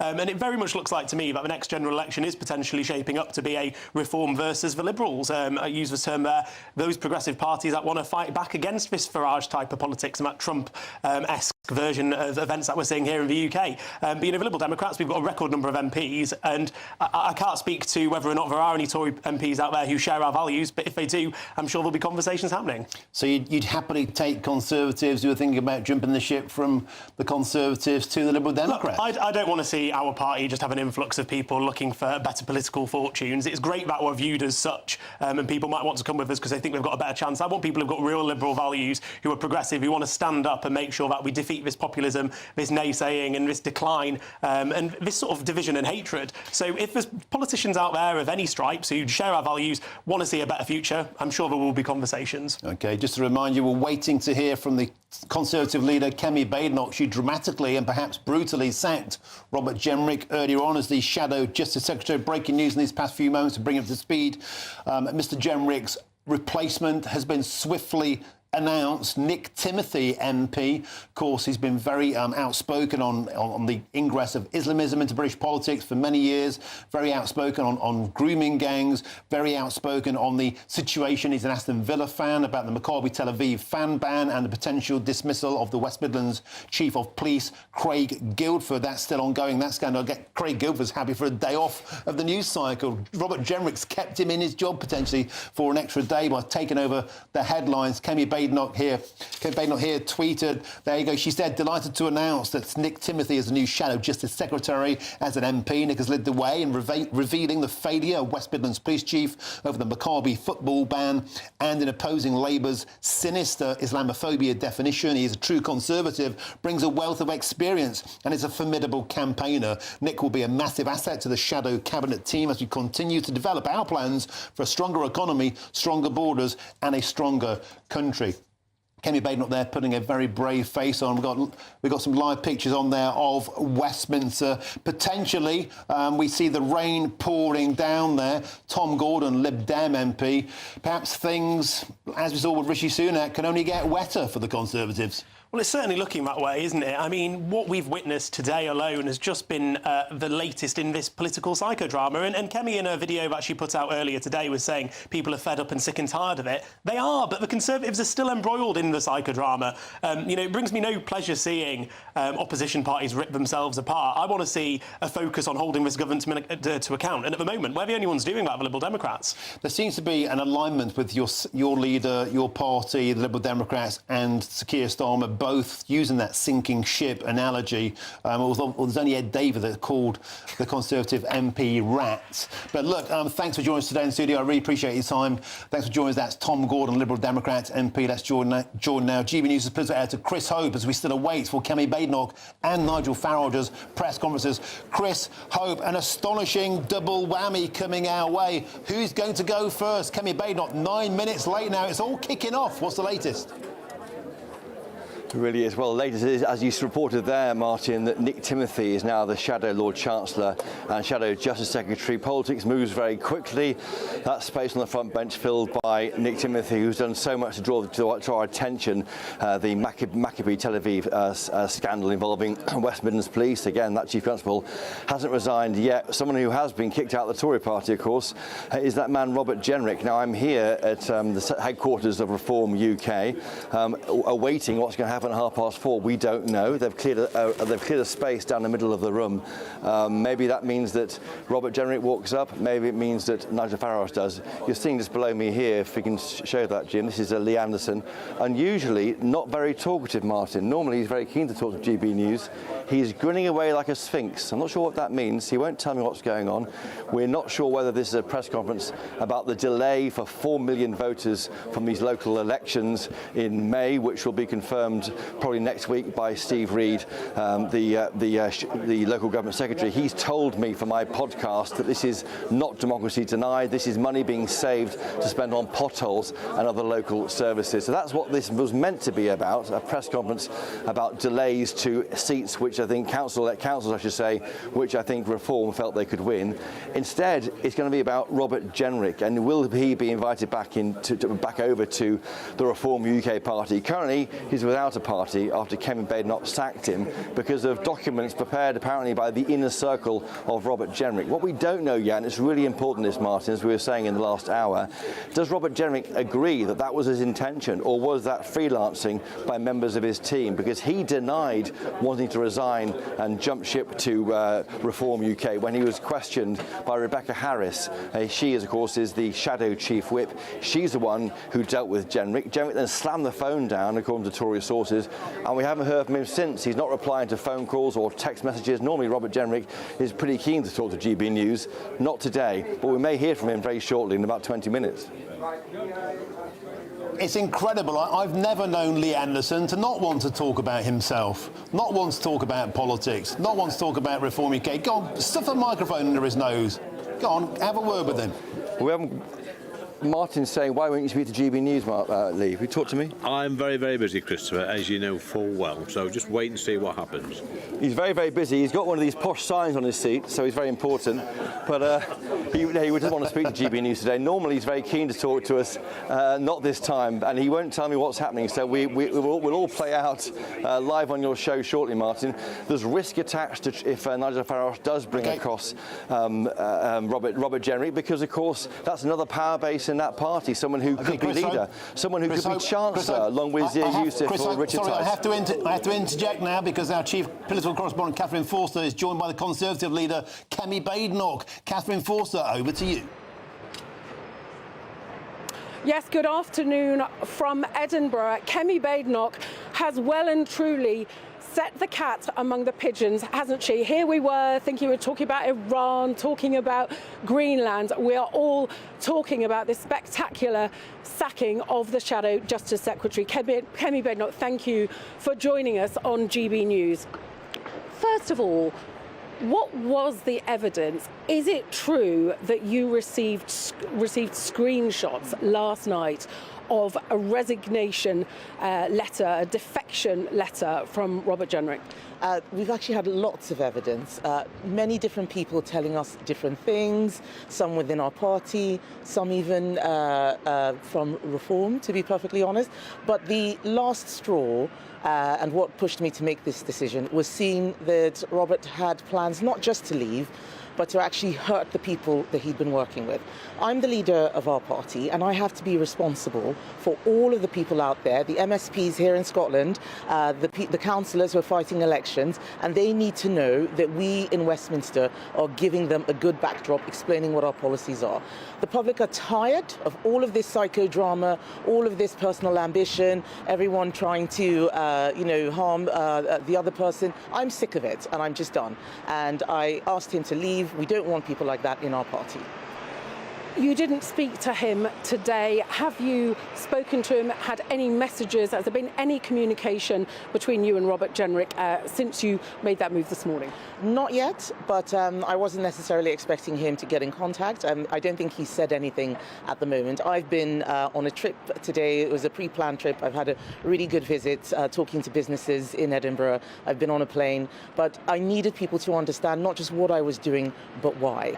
And what I'm trying to do is build a Conservative party that doesn't have the drama in it. We're all about sorting out our economy, a stronger country. We made mistakes before, we've acknowledged them. We want to help fix the things that need fixing. We are the party of solutions. I believe Rob wants to go to reform. They're the party of problems. Nigel Farage is saying that you thought that he was going to announce his defection at 4:30 this afternoon at this press conference. He says that's not the case and that you're panicking. What's your response to that? He doesn't know what I'm thinking. He was caught out this morning and he was absolutely gobsmacked at what had happened. And he's the one who gave us the clearest evidence yet. He admitted that he had been talking to Robert about the defection. And all I would say to Nigel is, Rob's not my problem anymore. He's your problem now. The Prime Minister is saying what's taken you so long to sack him, given he's clearly wanted your job or thought about going to reform for some time. He's saying that it makes you look weak. What would you say to the Prime Minister? I think that is laughable. The weakest person in our country right now is Keir Starmer. He's standing there shaking at Prime Minister's questions, worried about what Wes Streeting is doing, what Ed Miliband is doing, what Angela Rayner is doing. As I said to him yesterday, he doesn't need to worry about me. I'm all right. He needs to worry about himself. The risk, of course, though, is that if Robert Jenrick goes, that more Conservatives will follow him. Kwasi Kwarteng is saying this could be the end of the Conservative Party. Do you think the Conservative Party is going to be stronger or weaker as a result? I think the party is going to be stronger. The public did not like all of the infighting, all of the rows, all of the psychodrama. Rob and the gang of people who he has around with him were the same people who were trying to unseat Rishi Sunak when he was Prime Minister. It's time for us to draw a line under all of that rubbish. We are standing for Conservative values, Conservative principles, things that people understand, citizenship, family, equality under the law, a stronger economy, making sure that work pays, getting people off benefits, leaving the ECHR so we can control our borders. I don't think Rob actually disagrees with any of those policies. The real question is, why is it that just when we're on the up, when reform is plateauing, why is he making this decision now? I think that's the most interesting question. The polls would suggest that you are on the up. Do you think that's part of this, that perhaps he thought he might have been able to get your job come May, and are you going anywhere? I'm not going anywhere. I am staying here to fight for not just my party, for my country. We have a lot of work to do. The Conservative Party is the party of solutions. Reform are the party of problems. Labour don't even know what they're doing. We're the ones holding Labour to account. We got them to U-turn on digital ID. We've been chasing them down on the nonsense they've been doing with pubs. We got them to U-turn so much that I actually got a chant going at Prime Minister's questions yesterday. I'm the one who's holding the government to account, and I need to make sure that our party is fully focused on doing the job that the public elected us to do.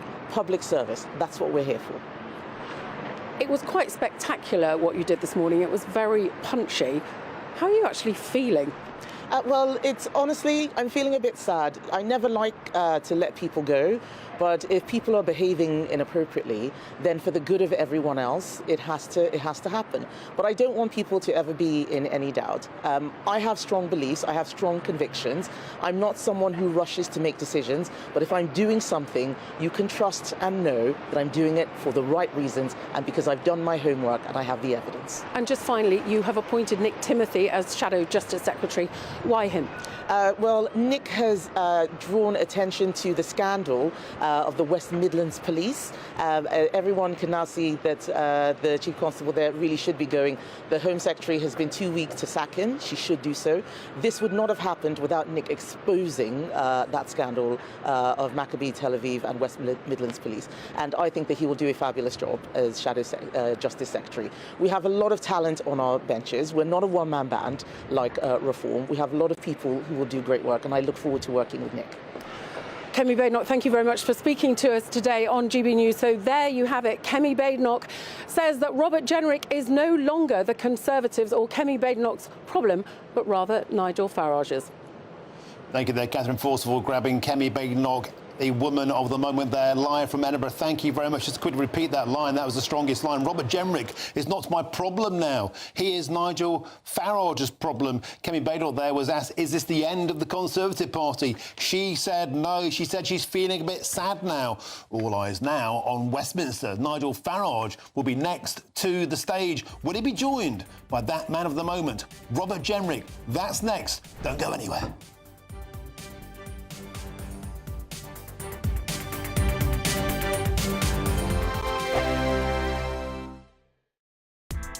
Join me, Nana Akwe, for an informative, interactive news programme with a difference. It's fun.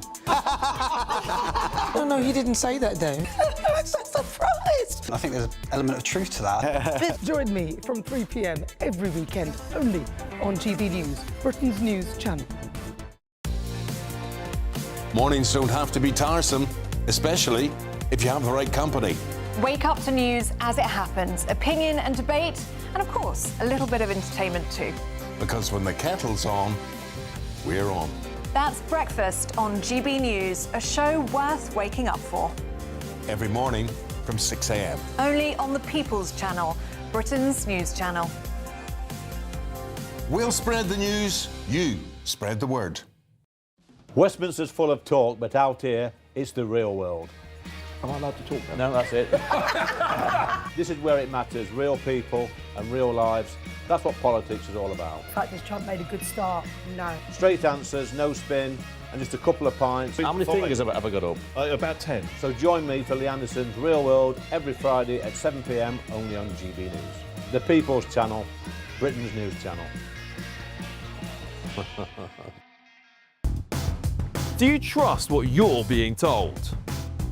Good, because neither do I. Those are just facts. I'm Alex Armstrong, and on my show, we'll expose the spin. Well, I want to answer that, because you didn't let me last time, because you always speak over me. The broken promises. To deny that is denying the truth. And the hypocrisy. Needs to stop. You think we can allow? Politics, policy, parliament. Nothing is off limits. No sugarcoating, no fear of offence, just the truth laid bare. Tune in every Saturday and Sunday at 9 p.m. for Alex Armstrong Tonight, only on GB News, Britain's news channel. Decisions made in Washington aren't just shaping America, they're shaping Britain too. From migration to global security, from crime to health.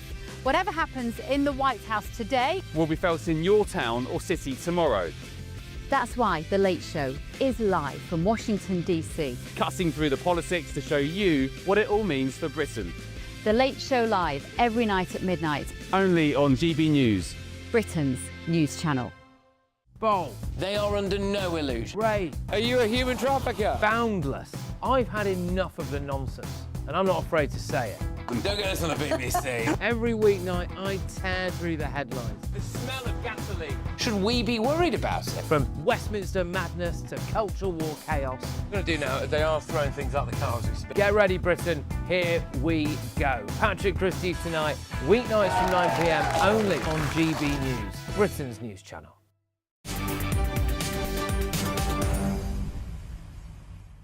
Welcome back. It's 4:22. I'm Martin Daubney on GB News. Now, just a reminder, we're expecting to hear live from Nigel Farage any moment now, as he's expected to slam the delay of local elections. That's the scenes over a rain-sodden Westminster. Can things only get wetter for the Conservatives? Once again, we saw that with Rishi Sunak when his parade was rained on when he called the general election.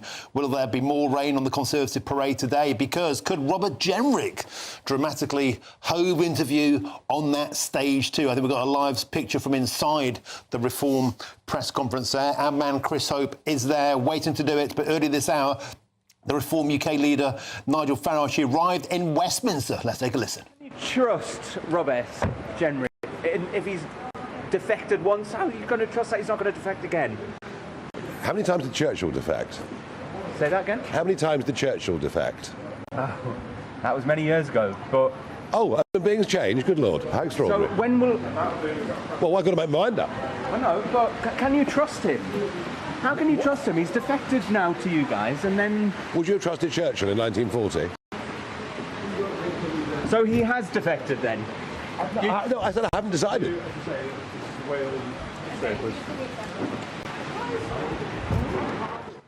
And just for those pub trivia balls out there like me, the answer is Churchill defected twice. He was originally a Conservative. He defected to the Liberal Democrats, the Liberals as they were called then, in 1904. Then he defected back to the Conservatives in 1924. I'll take a nice biscuit for that. Now let's speak with the Labour Party MP for Blackley and Middleton South, great friend of the show, Graham Stringer. Graham, welcome to the show.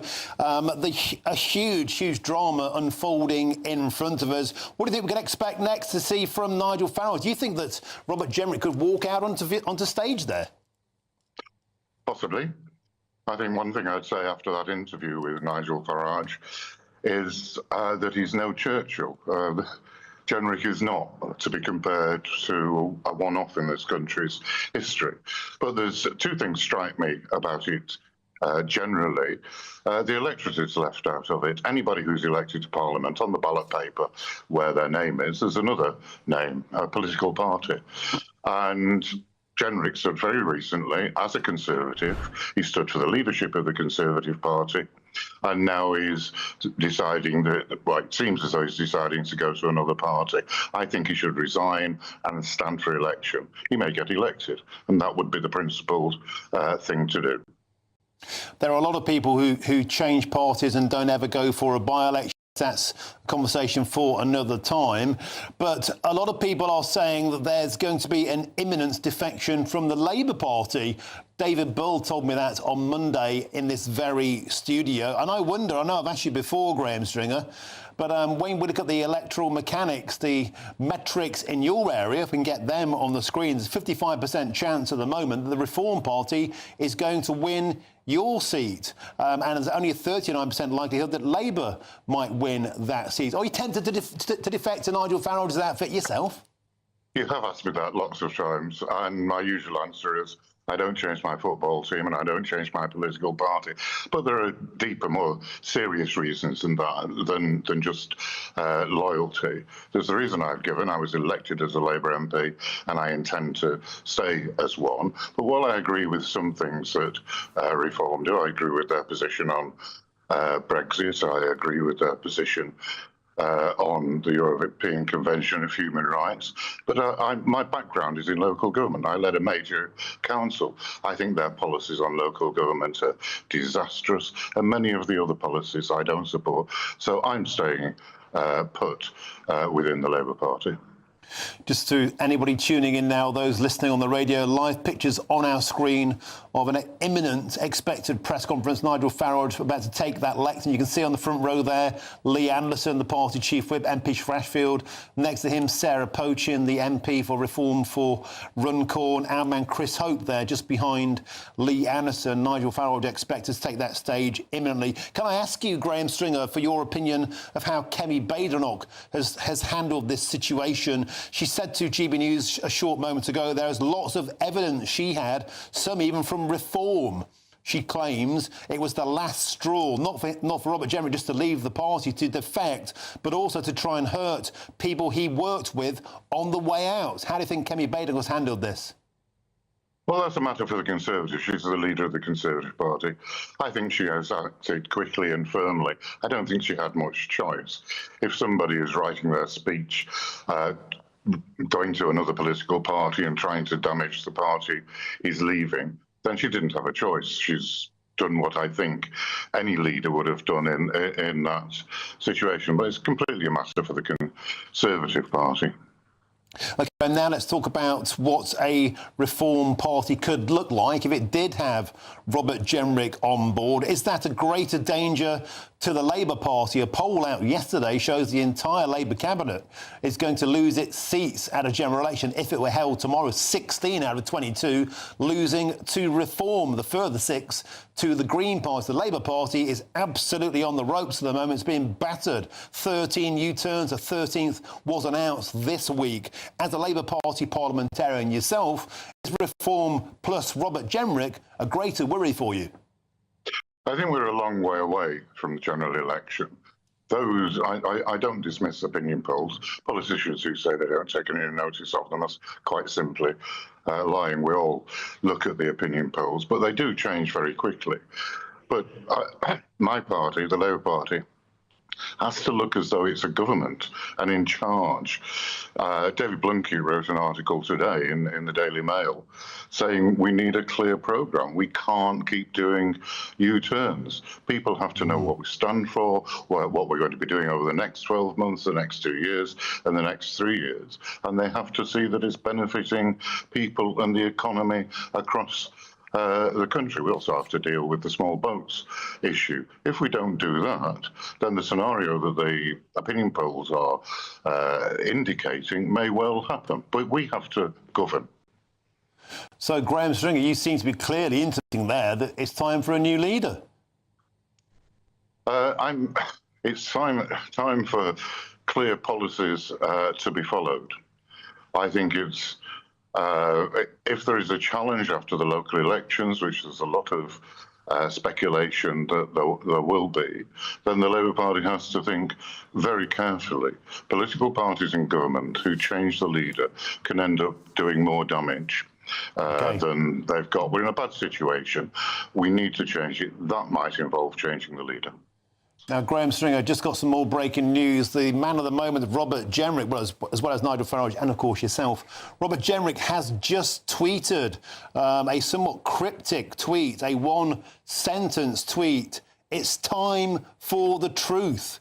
He's literally tweeted that 1.5 minutes ago. Robert Jenrick, it's time for the truth. Would that suggest to you, Graham Stringer, we're waiting for a press conference now, there are 2 microphones on that lectern, is that truth looking more and more likely like Robert Jenrick's about to walk out with Nigel Farage? I would be very surprised if he doesn't defect either now or sometime in the future. He's gone down that path. He's been indicating that he's not happy with the leadership of his party since he didn't get it himself. I mean, there is something dreadfully treacherous. A man wants to lead a political party, and when he doesn't get it, he goes and joins another political party. I don't think Reform members and the electorate will think he's a man of integrity at all. It looks like... Just to interject there, so Richard Tice has just walked into view. He'll take his position on the front row there of this Reform presser, next to Lee Anderson, next to Sarah Pochin. The long lenses are starting to come out. They're going towards the right of the stage, our screen left. All eyes on what we're now expecting to be the imminent arrival, definitely, of Nigel Farage. Maybe, with Robert Jenrick tweeted just 2 minutes ago, it's time for the truth. If there is this defection, there's that tweet on your screens now. It's time for the truth, said Robert Jenrick, literally 2 minutes ago. Is that time for the truth going to be now? And Graham Stringer, if Robert Jenrick does defect, does this leave the Tories absolutely going down the whirlpool? As I say, I'm more interested in getting the Labour Party into a better position in the opinion polls with a better administration. What the Conservatives do is entirely up to them. OK, let me reframe that question. Does it leave the Labour Party going down the whirlpool? If a lot of Tory voters look at Robert Jenrick jumping ship to Reform UK and think, well, if he's gone, I may as well go too. In the red wall, if people stop voting Conservative and start voting for Reform, would that be a disaster for the Labour Party? When you're looking closely at the opinion polls, when people don't want a Conservative Party Mark II, they want Reform to be different. So I'm not sure you can add the political support that he may have to the reform support, he may well take away. If reform look as though they're just getting rejects and failures from the Conservative Party, which Jenrick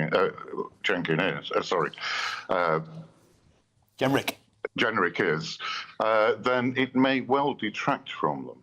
As I said, the Labour Party's issue is different. It's about getting a programme that people understand and believe in. Just to remind people, if you're tuning in live now, these are live pictures from Reform HQ. Right, the lenses are coming out, photographs are being taken. That surely means now the door has opened. Will we see now? There is Nigel Farage on screen. Let's go straight to Nigel Farage.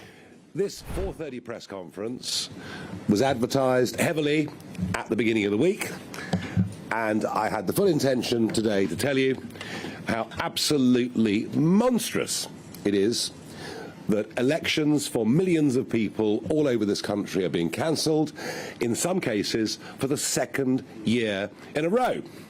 And whilst it's the Labour government that have opened up this option, it is of course the Conservative Party themselves who've chosen to postpone in 3 counties for the second year in a row.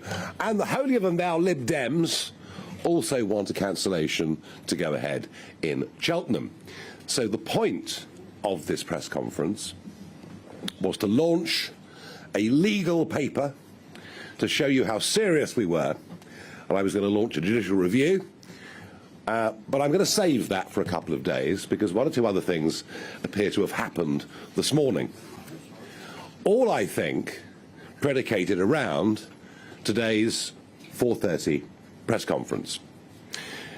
Now, I'm not for a moment going to tell you that I've not been talking to a certain Robert Jenrick for some weeks, some months, as indeed I've been talking to many, many other senior Conservative figures, and incidentally some Labour ones as well. There'll be a Labour defection next week, which you'll all be invited to. But I have been talking to some very senior Conservatives, and the reason is very simple. They all know that after May the 7th, despite whatever attempt there may be at the moment, and yes, of course, Kemi's doing better up against Keir Starmer at PMQs and talk of a Kemi bounce and all the rest of it, but the realists know that after May the 7th, the Conservative Party will cease to be a national political party. That is just how serious the situation is. And there are many who genuinely want to realign the sensible centre-right in this country. And they increasingly believe the only way to do that is for Reform to become the dominant party. Now, you may argue already we're the dominant party in the polls. So, yes, I had been talking to Robert Jenrick. I had been talking to many other people as well. You saw one earlier this week, Nadeem Zahawi, a former chairman and indeed Chancellor of the Exchequer. But let me make it absolutely clear that when it leaked out of Robert Jenrick's office that he'd been preparing some notes and thoughts about what he would do, what he would say, how he would play it when he came, he wasn't going to join at 4:30 today. No, I'm sorry, Kemi, you've jumped the gun. You've added up 2 and 2 and made 5. He wasn't going to join today. He wasn't going to join tomorrow. He wasn't going to join next week. In fact, knowing what these negotiations are like, he might not have joined at all. I think on balance, it's 60-40 that he would have done. But you never know until the deal is signed and the hand is shaken. So the Conservative leadership have jumped the gun on this. They've hoofed him out of the party, fearing he would appear today at 4:30 on this platform alongside me. And I've had to think very quickly as to how I should respond to this. And I just want to say thank you to Kemi Badenoch. This is the latest Christmas present I've ever had. The negotiations with Jenrick are over. There's nothing more to be said or to be done. You've handed me on a plate the man that is by far the most popular figure, 60% approval rating on Con Home compared to our own 38. And you've perhaps today really done anything, more than anybody in history, to help realign the centre-right of British politics, which is much needed against a dreadful Labour government and an increasingly worrying extreme left-wing voice in this country. So I can't offer you drinks all round, but I'll buy Kemi lunch next week and say thank you. And on that note, I will welcome Robert Jenrick into this room and into Reform UK.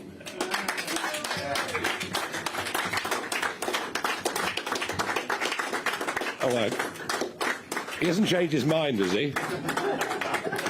We can't find him.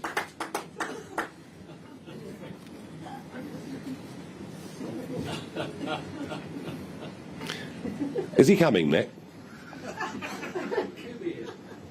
It's been a funny. Oh, this would be a very funny end of the day, wouldn't it? This really would put the tin lid on the whole thing.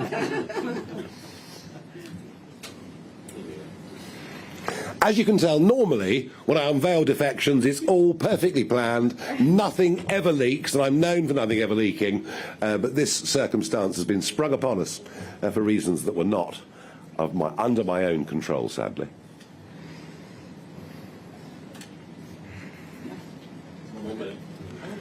Do we play music now, or what do we do? No. OK, folks, don't worry. I've just had the thumbs up. He hasn't changed his mind. Kemi hasn't called him and asked him back. Oddly, she never called him in the first place. She left it to the Chief Whip to do so, which I did find very, very odd. But, yeah, as I say, one more point before he comes. There's a lot of speculation in the media about who may or may not defect to us. Are they doing it for their own purposes? Are they a benefit to us? May the 7th, folks, if you're in Parliament, is the deadline. If you're coming to us, do it before May the 7th. We don't want you after that. Let me make that very, very clear to everybody in the room. Here he is, Robert Jenrick.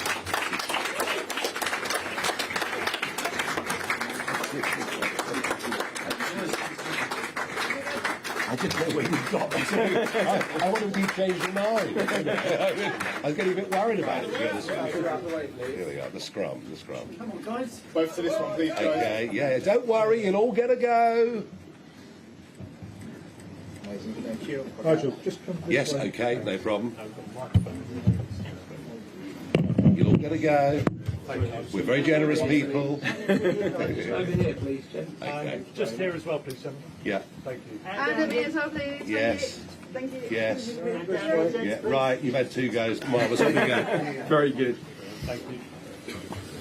Well, good evening, ladies and gentlemen. Thank you, Nigel. It's time for the truth. Britain has been in decline. Britain is in decline. From 1970 to 2007, real wages went down by 1/3 every 10 years. Since then, they flatlined. At the turn of the millennium, the average Brit was earning more than twice as much as the average Pole. By 2031, we're on track to be poorer. Outside of London and the southeast, our economy is closer to Bulgaria's than to Germany's. Today, 18 to 30-year-olds are the first Britons to earn less than their parents. Houses cost more here than in any other OECD country. We have the highest energy prices in the developed world. Our heavy industry has more than halved since 2003. Our service sector is exposed to AI. 1 in 5 working Brits are now not working at all. Our debt is the highest it's been since the 60s. Our tax burden, the highest since the 50s. We're spending more on debt interest than on defence and schools combined. In 2012, 1 in 20 people who went to A&E waited more than 4 hours. Now it's 8 times that. 1 in 5 school kids are persistently absent. 93% of crime goes unresolved. The courts are backlogged. The prisons are overflowing. Our army is the smallest it's been since Napoleonic times. 193,000 people have come here on small boats since 2018. Last year, 1 illegal migrant raped a 12-year-old girl in Nuneaton. Terrorists have broken into Britain on small boats. And we're living through the most profound change to our population in our nation's history. Net migration is 100 times higher in the 25 years after 1997 than in the 25 years before it. 1 in 5 in Britain weren't born here. Many are not working or are doing low-paid work. Just 1 in 20 of 2022's migrants were net contributors. Countless communities in less than 25 years have become totally unrecognisable. The police, as we've seen this week, can't even police some of our largest cities.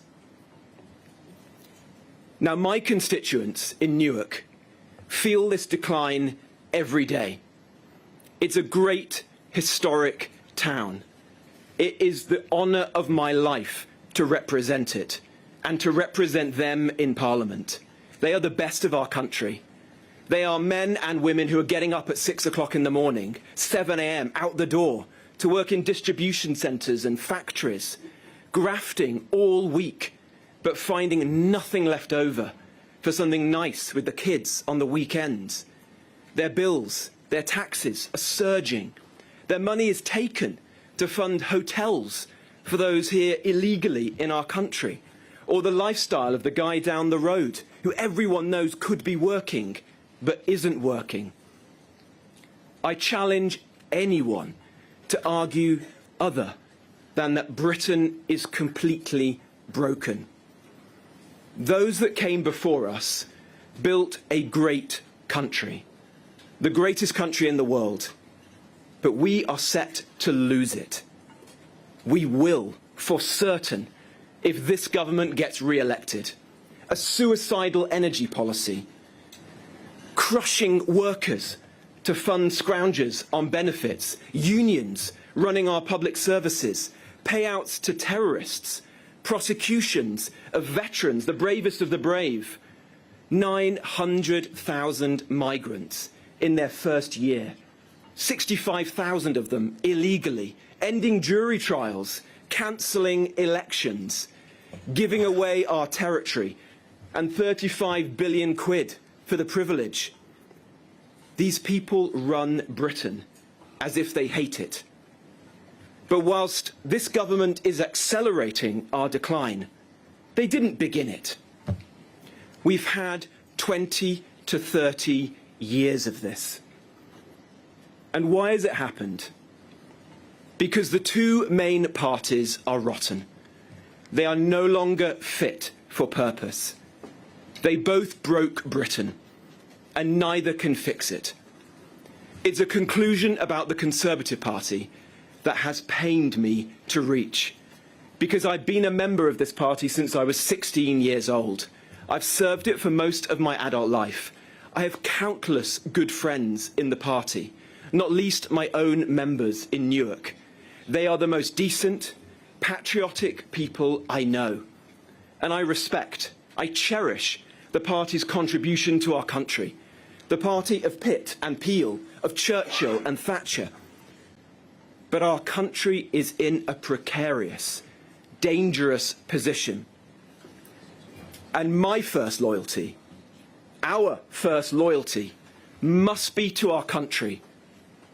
Turning it around will require each and every one of us to speak the truth. And not just to speak it, but to act. What's the truth? Both Labour and the Conservatives broke Britain, and both are now dominated by those without the competence or the backbone needed to fix it.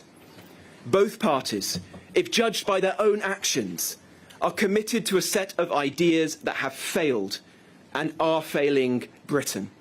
Labour started mass migration, but the Conservatives ramped it up. After 2019, the Conservatives almost left us without a border. 5 million came, 3/4 not to work. When I was Minister for Immigration in late 2022, I fought colossal fights for reductions in legal migration alongside Suella Braverman. There were 23 people in cabinet back then. Just 1 or 2 others were with us. Most of the party, ultimately, wanted what they viewed as cheap labour. And it's the same on illegal migration. Blair enshrined the ECHR into British law. He put the so-called human rights of illegal migrants, of terrorists, of criminals, above our national security. But so did the last Conservative government. I will never forget, attending a cabinet meeting in Downing Street, where a plan to stop the boats was signed off.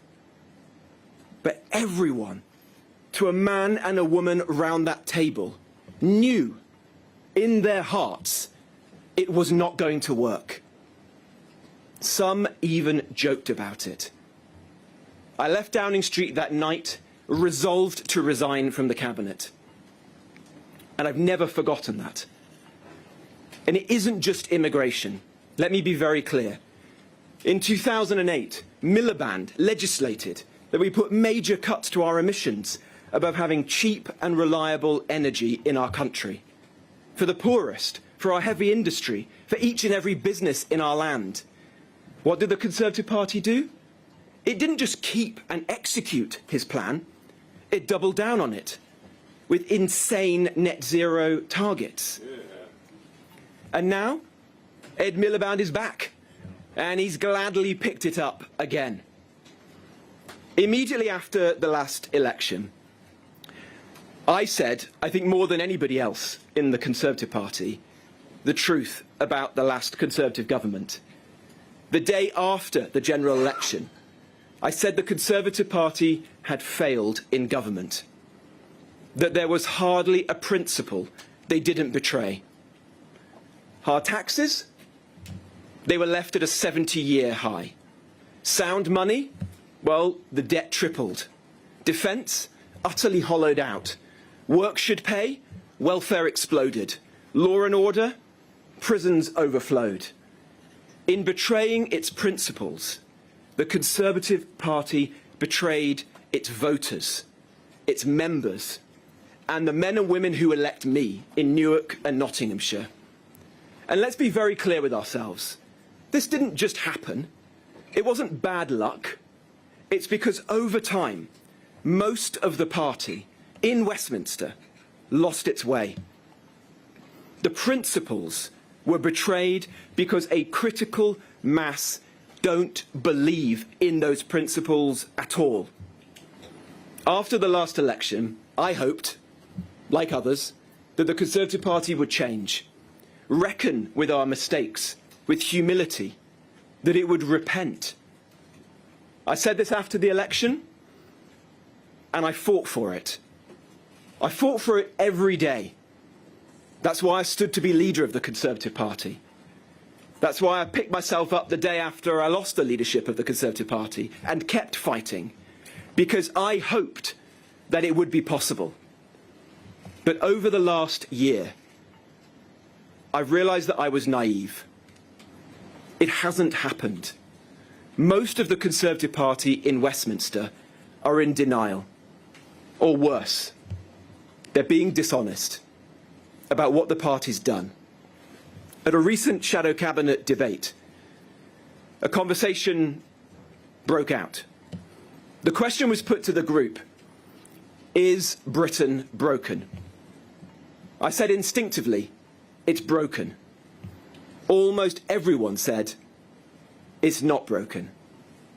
And we were told, that is the party line. A few had a third position. It is broken. But we can't say so, because the Conservative Party broke it.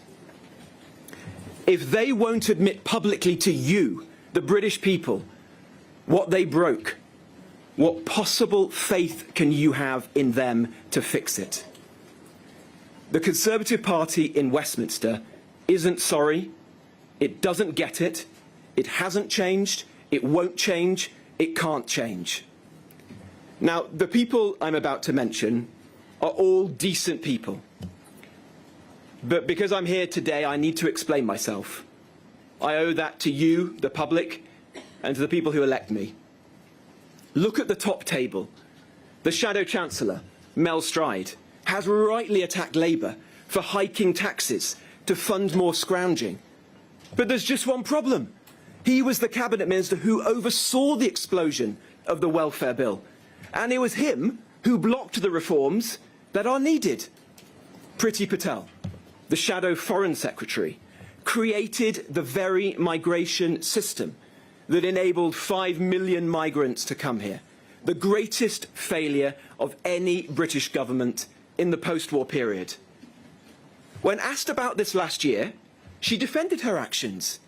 She doesn't believe she did anything wrong.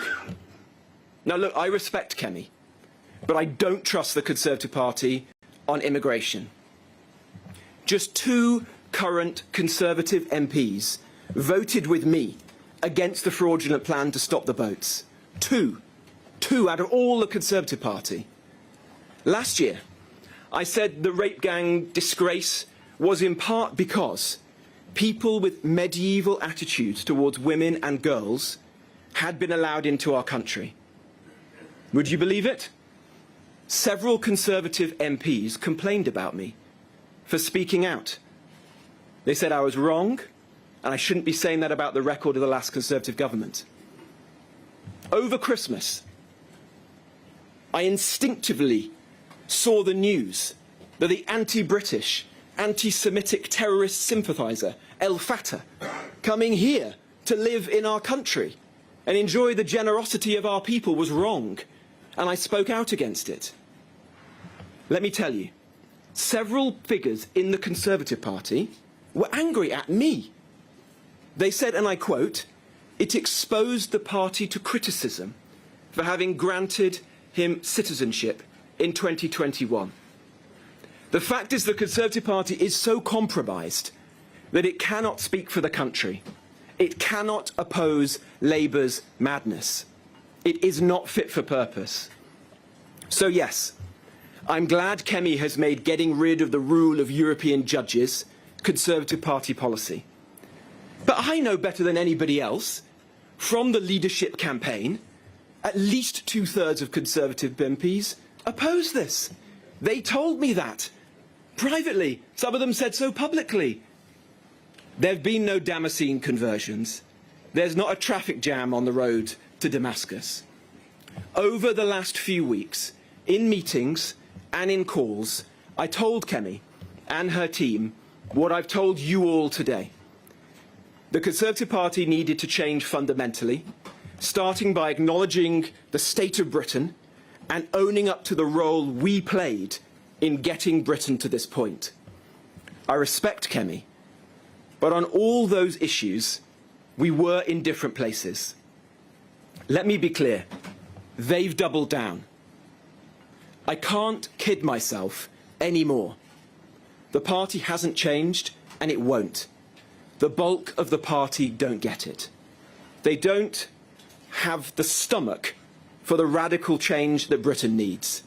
In opposition, it's easy to paper over these cracks, but the divisions, the delusions are still there.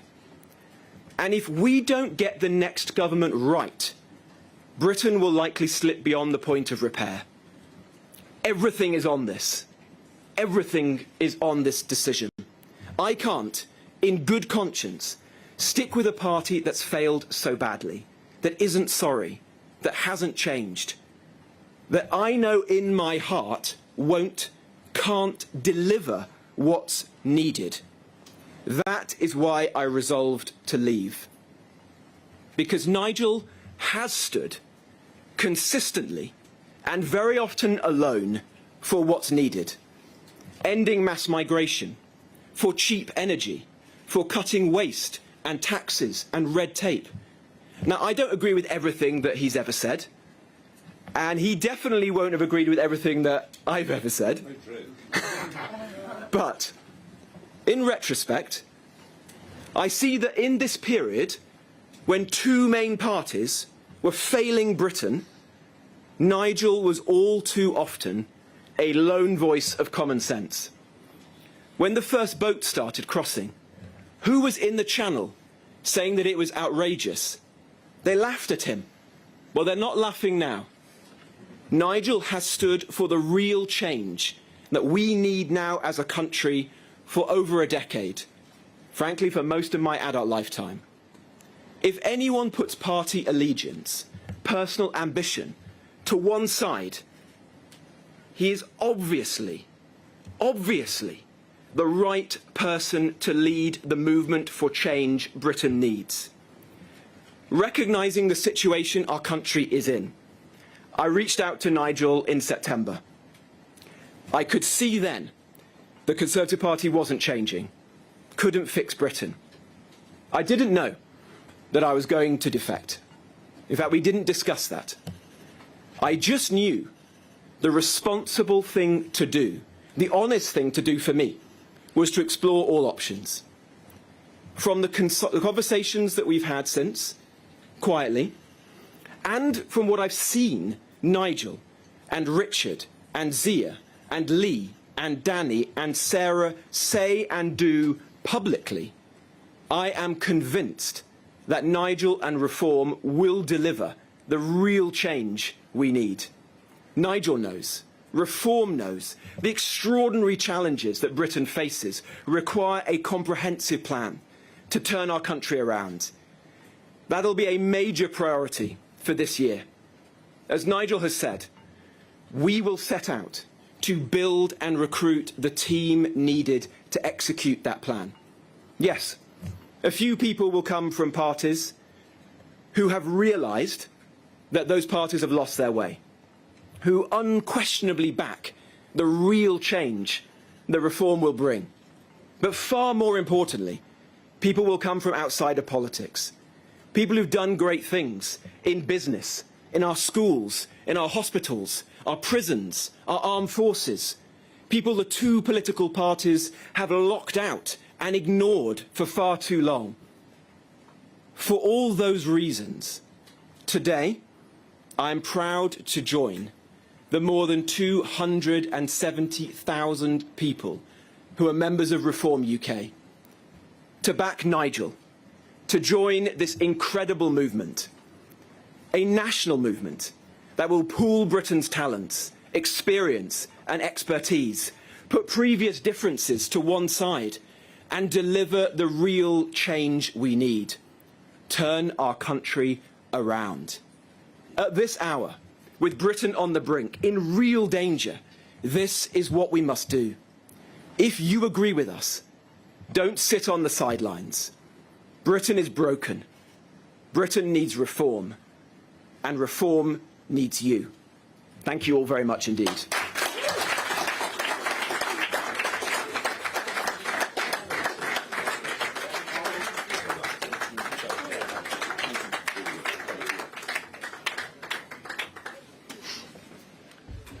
Robert, thank you very much indeed, and welcome on behalf of 270,000 of us. That was passionate, it was full of energy, conviction and determination, and that's the one great thing. Robert is determined to make a very, very big change. Now, unsurprisingly, we have a list of questions. We're going to begin with Chris Mason, BBC News. Thank you both. When did you resolve to make this move? Because your new party leader was saying that perhaps as recently as this morning it was 60-40 as to whether or not you might defect. And here you are, and you were late to your own defection. So precisely when did you make that jump, particularly given how scathing you've just been of former colleagues that you were sitting around the shadow cabinet table with just yesterday, and so address their argument that says that this is a spectacular act of treachery. And to you, Mr Farage, the critique has become familiar with the pattern of defections that Reform is becoming in the eyes of some Conservative 2.0. Given you've just recruited yet another former Conservative and yet another former Conservative minister who was in a government that was spectacularly thrown out by the British people, convince our audience that you're not becoming Conservative 2.0, because that's increasingly what it looks like, isn't it? Well, I mean, the one thing Robert Jenrick has done, he's actually said in the last few weeks that he's ashamed ashamed that Al Fatah got citizenship back in 2021. It's funny how a lot of roads lead back to James Cleverly, but hey. And he said, you know, he literally, you know, he's in sackcloth and ashes over what they did. Why do I trust him and not many of the others? Because he resigned from the government over this, knowing that Rwanda was a farce, all the while we were stuck within the ECHR. And that was the moment in which I thought, this guy actually has changed. You know, before that, we'd have disagreed, a decade ago on many, many things. We are, by the way, there are plenty that want to come that we don't want, but we're bringing people who can add. And I've said to you already, if people want to come, they better let me know soon, because after May the 7th, the doors are closed. Doors for defections are closed after May the 7th. May the 7th is this vital, pivotal, most important electoral moment between now and the next general election. And you might have seen yesterday, Chris, that a Green councillor joined us, and there'll be a well-known Labour figure that joins us next week. So it isn't just Conservatives, but the reality is that we are replacing the Conservative Party as the opposition to the Labour government in this country. Very good. Well, Chris, let me answer your question. Look, I gave this a great deal of thought, as you'd expect. This is a party that I joined when I was 16 years of age, just after the 1997 general election. And believe me, there weren't many Tories in Wolverhampton in 1997. And I've stood by the party ever since, through good times and bad. And I've been on a journey that a lot of people in the country have been on, frankly, where they've seen over time the failures of Labour and Conservative, the country progressively getting into a worse and worse situation. I walked into a Home Office in the autumn of 2022 that was in ashes, that literally could not deliver the most basic function of the British state, securing our borders. And I worked as hard as I could to improve that situation. When I lost faith in the Conservative government and the Prime Minister, I resigned. The only person who resigned on principle from the last Conservative government. And then after the last general election, I made an argument to the Conservative Party, and in some respects haven't stopped making that argument, that it failed the country, that it needed to be painfully honest about the mistakes that it had made, to really show to the public that it was sincere in that, and then to set out the serious answers to the big challenges that face our country right now. Over time, I've come to the painful conclusion to me that the Conservative Party is not sorry, or at least many in Westminster are not sorry, can't change and won't change, and that I would be letting down the people that I represent in Newark and the country, frankly, if I put my own personal ambition. Do I want to be leader of the Conservative Party?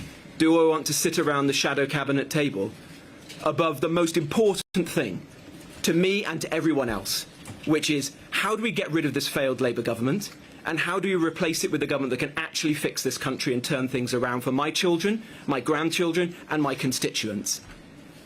And yes, I have resolved to do that. I resolved to do that some time ago. And I came to the conclusion that everyone who shares my conviction has to put aside personal loyalties, has to put aside party political considerations and get behind Nigel. Because after the next general election, the choice is going to be this: Starmer, or whichever non-entity replaces him, or Nigel Farage. And it does not take me one blink of an eyelid to say to you that I want Nigel to be our Prime Minister after the next general election. That is the only way we will save our country. And so patriotic people who share my views have to rally behind Nigel and reform right now. Right at the moment, Rob is favourite to be the next Conservative leader. Well, I'm not sure about that right now. Well, you were this morning, after the May the 7th catastrophe. I don't think most journalists in the room have understood what May the 7th actually means for the Conservative Party, and interestingly, for the Labour Party as well. And he's given up that opportunity to come and do this, and I'm thrilled. Christopher Hope, GB News. Chris Hope, GB News. To Robert Jenrick first. What's the deal politics is about deals. Have you been promised a job by Nigel Farage, maybe shadow chancellor in your party? And how are you feeling? You sound emotional. I remember you campaigning in Newark against against Nigel Farage back then in UKIP. I mean, it's a big political journey you've been on. How are you feeling today? And to Nigel Farage, to you, how should Reform voters trust you? You're bringing in these senior Tories from a party you spent years attacking. Are you losing trust by doing this? Well, Chris, let me go first. Nothing has been offered. I've joined this party as the 270-something thousandth member, and I'm proud to do so, and to work not just with Nigel, but with a set of people I've come to know over a period of time, some for a very long time, like my constituency neighbour Lee Anderson, others like Richard and Sarah and Zia, I see Layla over there, who have built this party from nothing. And I'm just here to play my part, to lend my support and experience to making it the greatest success that it possibly can be for the sake of the country. Yes, it's a sad day for me to leave a party that I've been a part of for so long. It's sad also because I know there are very good people within the Conservative Party. There are good members of Parliament. There are good councillors. There are good members of the party. More than anyone in the current Conservative Party, I went around the country meeting them.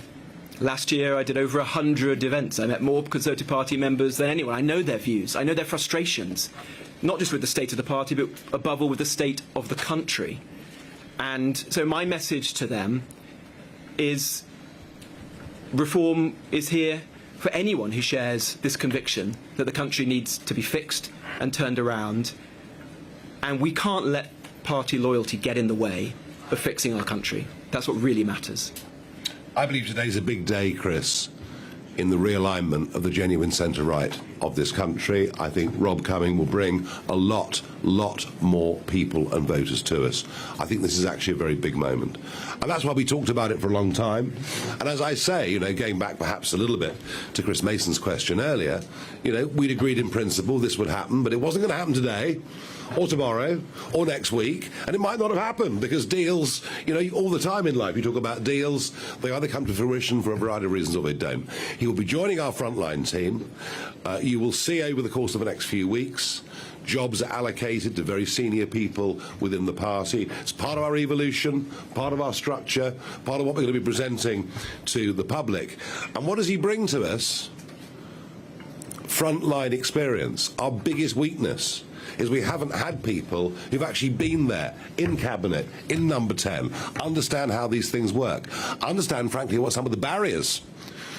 So understanding how the system works, maybe understanding why the system doesn't work, because they've seen it at first hand. So they bring experience. And in policy terms, there is no question that Jenrick and I are on exactly the same page on virtually everything today, if not always, in the past. Thank you. Rob Powell, Sky News. A bit warm in here. Hi, thank you, Rob Powell, Sky News. Mr Jenrick, you've said it's the honour of your life to serve the people of Newark. Your association says that you've betrayed them today. If you respect your constituents so much, why not call a by-election and stand as a Reform candidate? And Mr Farage, I think by my count, Robert Jenrick's the 7th member of Boris Johnson's government to join your party in recent months. You say you're a new reforming force in politics. How can you claim that if, by your own definition, you're bringing in so many people that cause the mess you're trying to clear up? The Five-Star Movement in Italy, launched by Beppe Grillo, the famous Italian comedian, and I served with his people in the European Parliament, he said, we will only have people standing for Parliament who have never been involved in politics at any level ever.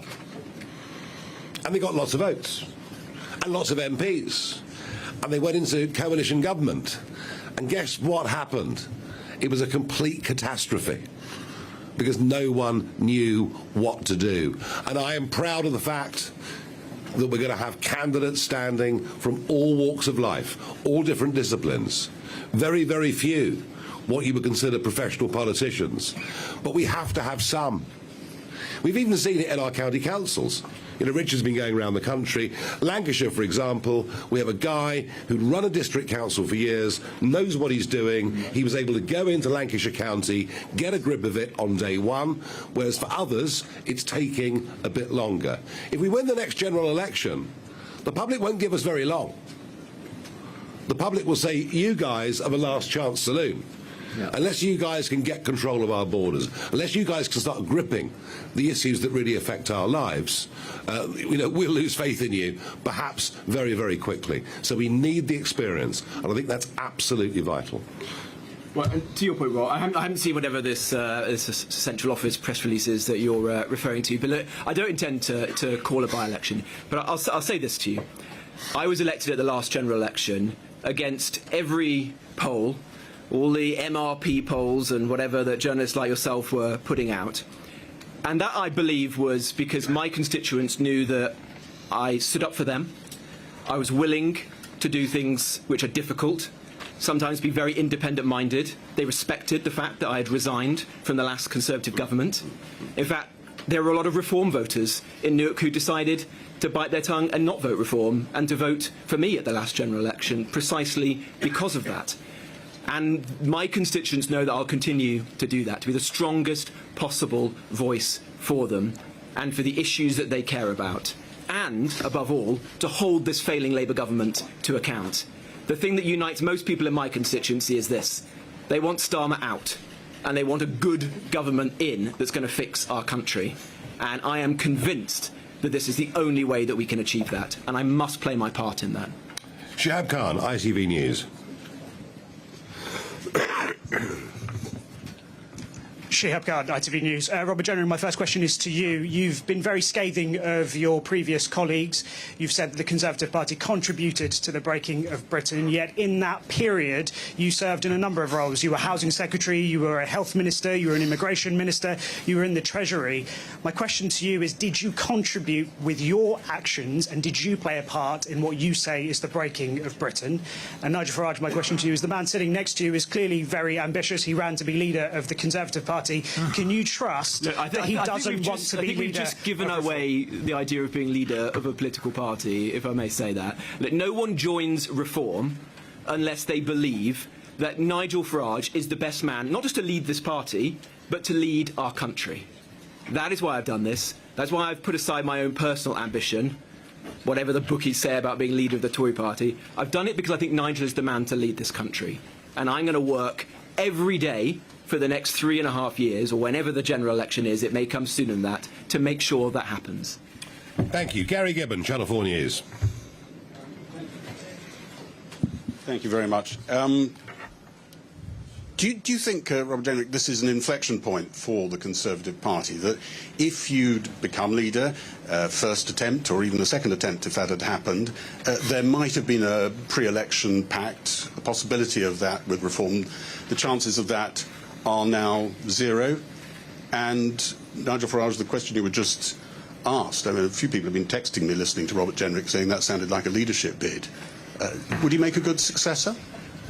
Well, if a very good speech is a leadership bid, I want a lot more of them. Yeah, Nigel will speak for himself and for the party, but I don't believe there is likely to be or should be a pact or a deal with the Conservative Party. The message I've just delivered to you today is that I think the Conservative Party has failed to understand the mistakes that it made, has not repented for that. Why would anyone in this country hand the keys back to these people to take it forward and hope that they would fix the country? That is my painful conclusion of the last few years. And to your point about, or the point that was made a moment ago about my own record, look, I think the Conservative Party failed in government. Nobody has been more honest about that than myself. There were battles that I fought to build more homes, let down by Boris Johnson, to get immigration down, let down by Rishi Sunak. But did I contribute to mistakes? I'm very open and honest to say, yes, I did. That's why we've got to make sure this never happens again. And I believe reform is the best way to ensure that doesn't happen and we can actually fix the country. I thought your story about the recent Shadow Cabinet meeting was very revealing. You know, they debate, is Britain broken? A couple say yes, most say, good Lord, no, everything's absolutely marvellous. And then some say, well, we can't admit it because we actually contributed to it.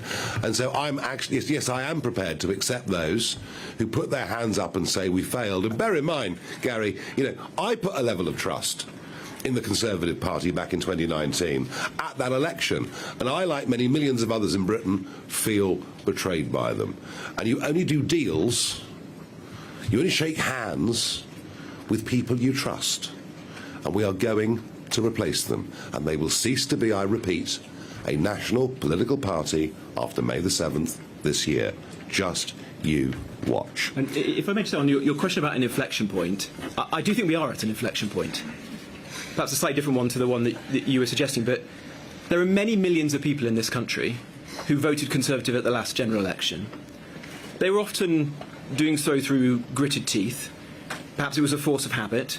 Perhaps they hoped that the Conservative Party would learn its lessons and change.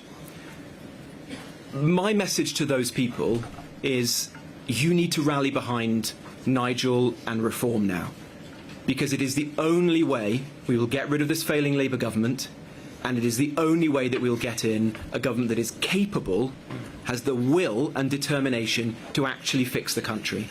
And that, I'm afraid, does mean the end of the Conservative Party. It means people who share our values coming together to support this man and to make sure that he's our next Prime Minister. Yeah, they're going the way of the Liberal Party in the mid-1920s. That's actually what's happening before our very eyes. Martina Bett from The Sun. Thank you very much. Martina Bett from The Sun. Robert, I was wondering if you could give any more details on how the events this morning unfolded. How did you get caught? Tory party chairman Kevin Holinrake says that it was someone of your inner circle that sold you out. Who was it? Any details on that would be good. Thank you. Look, honestly, I'm not in the slightest bit interested in who might have said this or that. Why don't you go and ask Kevin Holinrake or Kemi Badenoch what they have heard on the grapevine. No one does this lightly. I've been a member of this party since I was 16 years of age. I woke up this morning as the Conservative Home Poll's most popular shadow cabinet member, exactly. The bookie's favourite to be the next leader of the Conservative Party. Do you think you do this lightly? No. I did this having given it the greatest thought about what I think was best, not just for me personally, but actually for the country. And that is what matters today. How do we ensure that we fix our country? And there may be some people in politics, many in the present Conservative Party, who don't think Britain is broken, who think that everything's going to be all right. I don't think that. And I would be letting down the men and women that I represent if I said to them, you've had 2 or 3 lost decades where your wages have stagnated. Your kids can't get on the housing ladder. The NHS and our public services are failing. Migration is through the roof. Crime is getting worse and worse on the streets. But you know what? I'm just going to sit back and allow us to waste another decade. 2 more decades. No, I'm not prepared to do that. So today was a difficult decision for me. It's not one that I took lightly. But I am convinced in my heart that this is the right thing to do for the country. James Hill, Spectator. Thank you. Mr Jenrick, last summer you called for Zia Youssef to be booted out of Reform about a tweet, and there was a whole long-running Twitter battle with him. How are you going to smooth over relations with the new colleagues? Look, in politics people say lots of different things, and whatever Zia or Nigel, anyone may have said, worse things have been said about me in my life. The most important thing is that we work together successfully as a team, and that is exactly what I intend to do. I have the highest respect, not just for Nigel, or else I wouldn't have joined his party, but for Richard and for Zia and Lee and Sarah and Danny, those who built this party. And I'm just the latest member, the latest recruit to their cause. And so I'm just going to do everything I can to help and to support them to make sure this is a success. Zia feels utterly betrayed by the 2019 Conservative government.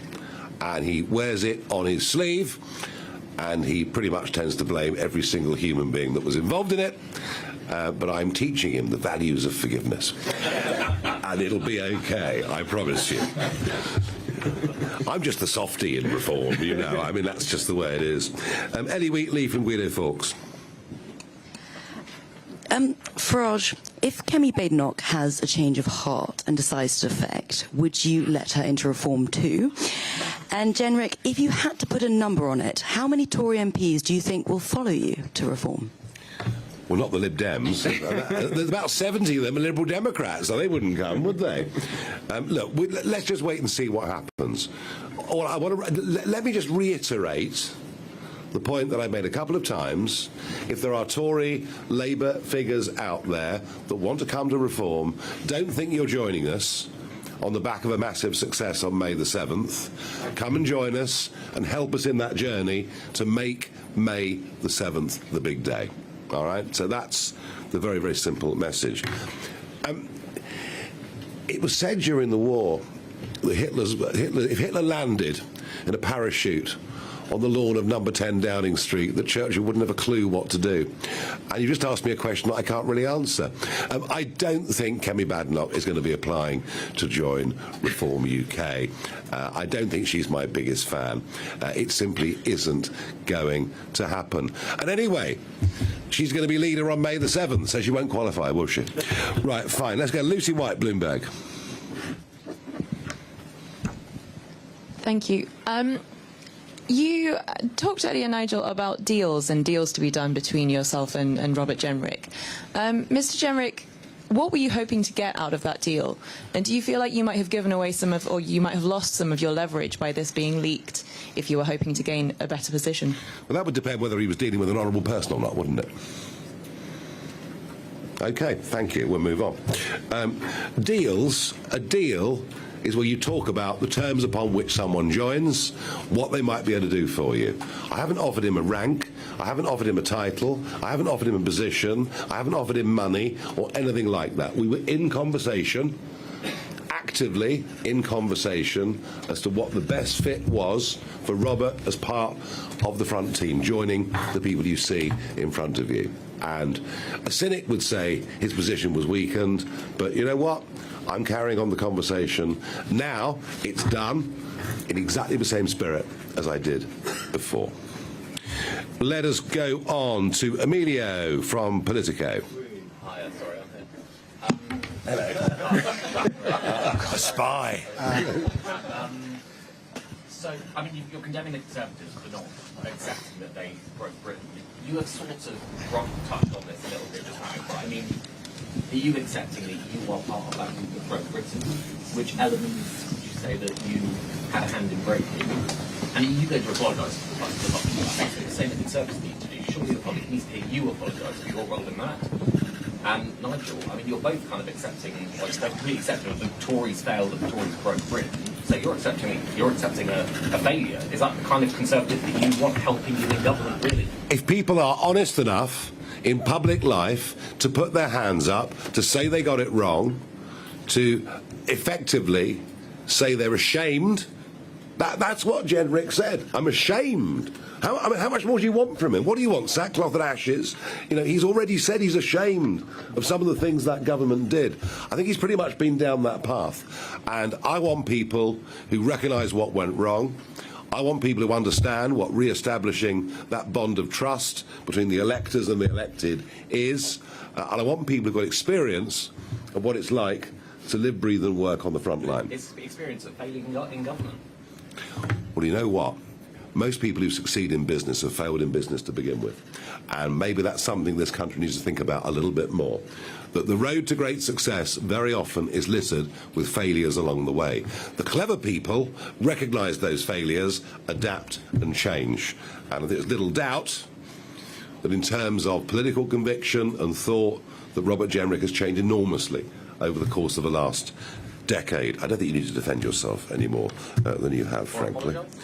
Well, I think he's... look, if he says I'm ashamed of what we did as a government, as I say, I don't know what more you want. David Williamson from The Express.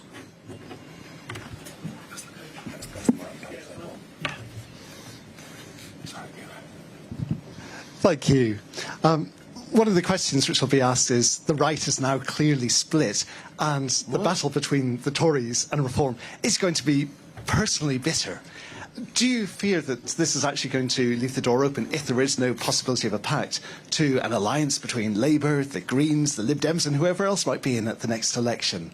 And just lastly, we've obviously seen the entry into reform of people who were devoted fans of Boris Johnson. Would you like to see the blood bombshell here? I don't think after the Boris wave that's very likely, do you? And if you say the right is split, I'll tell you this, David, it's a lot less split this afternoon than it was this morning. And it wasn't especially split this morning, given the very big gap that's been there now for 6 months in terms of support between the Conservative Party and us. And much of that support for the Conservative Party comes from people who are busy with jobs, mortgages, 2.3 kids and a dog. And their news intake is a few minutes a day or week. They don't think about elections or politics. They're too busy struggling on. But when they come to see that actually we genuinely are the only people with a chance of turfing out Starmer or whoever succeeds him, you will see a lot more of those supposed Conservative voters coming to us. What you've seen today is actually a very fascinating, historically perhaps significant, reuniting of people on the centre-right. OK, let's keep moving on. Let's go to Tim Stanley from the Daily Tea. I've had a sex change. OK. Actually, Camilla Tominey from the Daily Tea. Can you just clear up, Mr. Jenrick, the timeline on your defection? Because I wrote a column about this on Friday, and there was an exchange of messages with, let's call it, sources close to you, insisting that you were never, ever going to defect. It's no surprise that if you phone me, I don't have to tell you everything you want for your column, Camilla. Well, no, I'd already written the column at that point, but I just wanted clarity, like Chris Mason at the BBC and all the other journalists here, that when you said you were never, ever going to defect last Friday, that you were in fact lying, and therefore the accusation that you're untrustworthy may be true. That's my question. Camilla, I'm very sorry to disabuse you, since I thought you were a very experienced journalist, but politicians don't have to reply to all the text messages that they get sent by journalists. And I wasn't going to give you the exclusive news of my decision, Camilla. But if you're asking me the question about honesty, nobody in the Conservative Party was more honest about the failures of the last Conservative government than me. What is the most honest thing to do, Camilla? Resign. To stay in a party knowing that its principal policy on Rwanda was a failure, or to resign from its cabinet? What's the most honest thing to do for myself and the country but to say this party is going nowhere? And if you really want to turn it around, ensure that the country is fixed, then you have to rally behind Nigel and reform. That is what I've done. Aggie from LBC.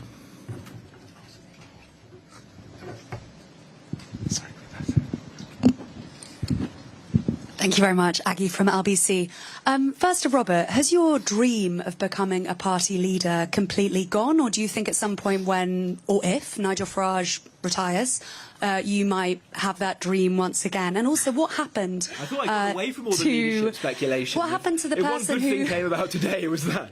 What happened to the person who left that speech lying around? Do they still work for you? And finally, to Nigel, isn't it embarrassing that last year you said Robert Jenrick is a fraud? I've always thought so. And have you guys had to talk about that? No, we haven't really, because I did think that for a very, very long time. I wasn't sure that his conversion was genuine. I thought perhaps he was doing it for political advantage within the Conservative Party to become leader. I had my doubts, but I've begun to believe since the summer that actually this guy has been on a genuine journey, is viewing the country very differently. And as I said earlier, the thing that really swung it for me is he was the only principled resignation from the last government. And when people who fought very, very hard to get into Parliament, to rise up the ladder into ministerial position, senior ministerial position, for people to resign on points of principle, there are very, very few, I tell you what, Aggie, there are very, very few people in public life who do that these days, and that's what convinced me that this guy was in the same camp that I'm in. And look, nobody leaves a party which they're the bookies' favourite to be leader, out of ambition. You do this out of conviction. I've done this today because I'm convinced it's the right thing to do for my constituents and for the country. And that's it. Thank you. Max Kendick from The Times, please. I'm not interested in that. That doesn't matter.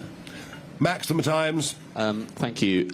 Nigel, this defection, the Tories say, wasn't meant to happen for a while, and there was some grand plan up your sleeve to have some kind of disruptive event for it to happen instead. What was that? And Robert, you failed to become leader of your party, and now none of your closest Tory allies have said they're following suit with your defection. Has this been a bit of a botched operation, or are you going to trigger a whole chunk of more defections? If I'd planned a disruptive event, I cannot imagine I could have stage managed it better than Kemi Badenoch has managed to do for us today. This is a supremely disruptive event. I've talked over the years, in different incarnations, to many people about joining, whether it was UKIP or the Brexit Party or Reform, elected politicians. I had some defections back in the UKIP days. Do you know what? I had a lot that I thought were over the line, and at the last minute didn't happen. So yes, we were in advanced talks.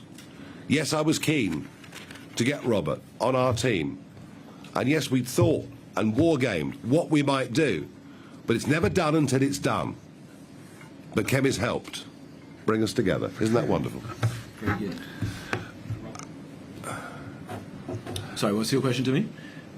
Are there more people who are going to come over? Look, I don't know. That's up to them, isn't it? Obviously, it's ultimately a matter for Nigel and the party to decide whether they want them or haven't not. got long. Deadline. There are some good people in the Conservative Party, and if you share our conviction, then Reform obviously welcomes people. Well, there could be a queue downstairs as we speak. I don't know. Let's go to Helen at PA Media. I'm getting there's about 5 more.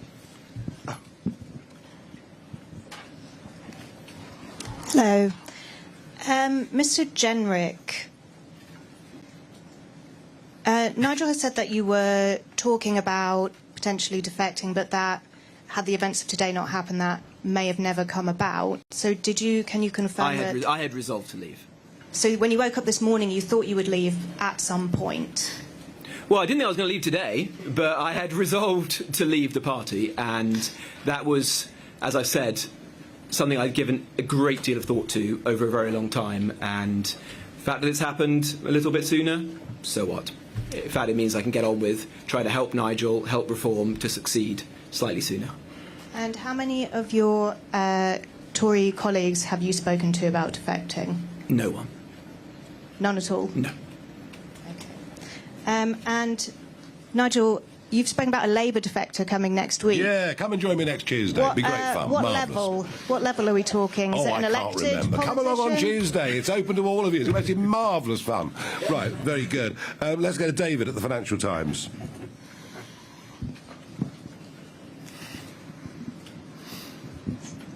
Hi there. For Robert, first of all, you've spoken quite glowingly of Reform and of Nigel today, but no political party is fully formed. They always evolve. So what one political change would you like to see within Reform before the next general election? And for Nigel, you've put this deadline on people coming across before May 7th. Are you hoping at this point to trigger a tsunami of defections? Well, I think we're putting a message out, aren't we? That we want people, if they're thinking about joining us, we want people that join us to add to what we do, and adding would be putting the shoulder to the wheel. And despite whatever the cancellations are, that we'll finish up with, there are still going to be a vast number of elections, thousands of seats. Probably, even with cancellations, 4,000 seats up for grabs on May the 7th. So if you want to come and join us, come and chat to us. There's no guarantee we'll accept you. We've rejected several. We really have rejected several who we just did not think would fit. But if you want to come after we succeed on May the 7th, then we'll think that actually this trade is more about you taking from us than the other way round. To your question to me, David, I just walked through the door. Give me a bit of time. But Reform has come an incredible long way in a very short period of time, to the point that it's been leading the opinion polls a couple of hundred times now. Yeah, no, it has. The country is in a desperate situation.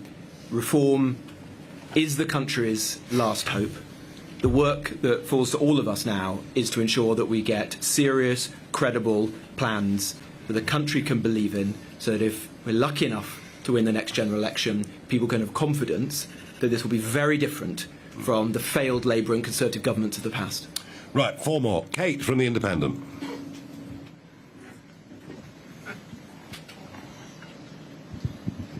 Hi, Kate Devlin from The Independent. Robert, you've talked a lot about being honest with the British people.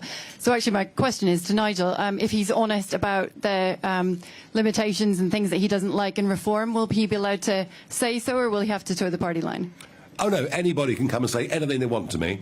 The only rule I have as leader is that we have our disagreements, we have our arguments, we have our rows behind closed doors. I meant in public. Or maybe over a glass or something afterwards, I don't know. But we don't have fights in public, and people in politics who have fights with me in public generally don't tend to do terribly well. Let's go to Will from the iPaper. Hello, Will Hazel from the iPaper. Robert, you mentioned Damascene conversions earlier and said that the Tory party and your former colleagues hadn't had Damascene conversions. This is what another UK politician said about Damascene conversions last year. Don't forget, this is Robert Jenrick, this is Robert the Remainer, this is Robert that don't stand particularly for anything at all, who suddenly appears to be on this Damascene conversion. That was Nigel Farage. Is that uncomfortable? And I said it with conviction, and I said it with passion, and I meant it. Is that absolutely, I meant it. Is that but you know what? I'm allowed to change my mind. I'm allowed to watch the progression and the journey. And I'm a bit like Zia. I don't trust any of them naturally. They have to prove to me that they are genuinely repentant.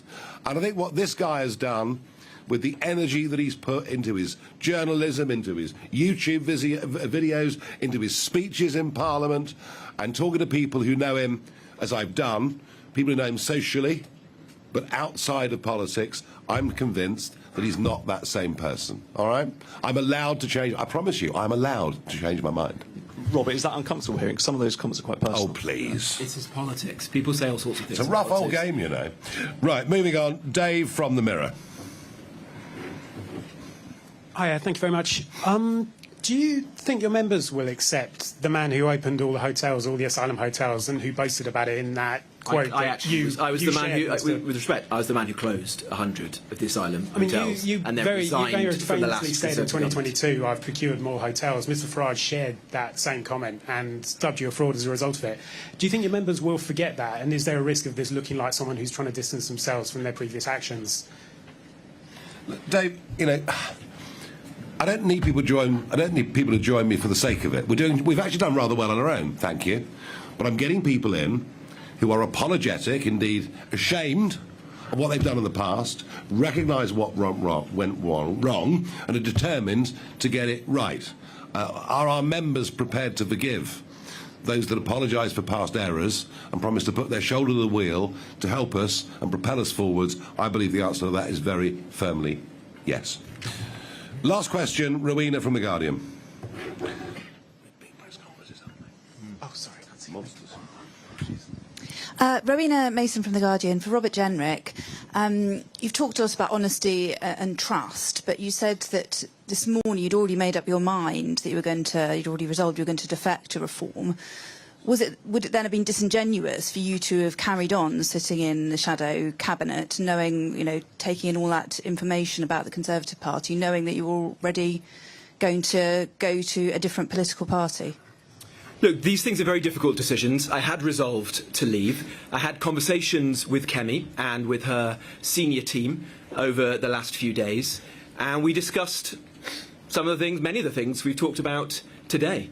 I was clear about my concerns about the way the party was going, the failures to repent for the past, the fact that the top team was the same top team who broke the country, and yet we're now supposed to believe that they're the people to fix it. And there is an honest disagreement between the two of us. It's no surprise. Had I been leader of the party, I would have done things differently to her. She knows that. I'd made the decision to go. It's the right thing to do. might have happened a few days later. I don't know. That doesn't matter. What matters now is this the right thing to do? Yes, 100%. And I'm going to put my shoulder to the wheel to make Nigel Prime Minister and get a government that can fix the country? Yes, every day between now and the next general election. My apologies. Tony from The Telegraph didn't come to you. Thank you. Tony Diver from The Telegraph. Mr Jenrick, you've made the point several times that you've defected by putting aside your own personal ambition, but isn't the truth that you've jumped from a party that's struggling to recover from its unpopularity in government to a party that's led every poll for almost a year? Wouldn't it be more honest to say that even if this is a decision that you've made on principle, you stand to do quite well out of it personally? And on a similar point to Mr Farage, you keep talking about a deal with Robert Jenrick. You know what? No, you know I what, don't. You do. You've mentioned a deal with Robert Jenrick several I was times. asked a question about it. I didn't mention it at all. But You know what you're getting out of this deal. What's he getting? What's he getting?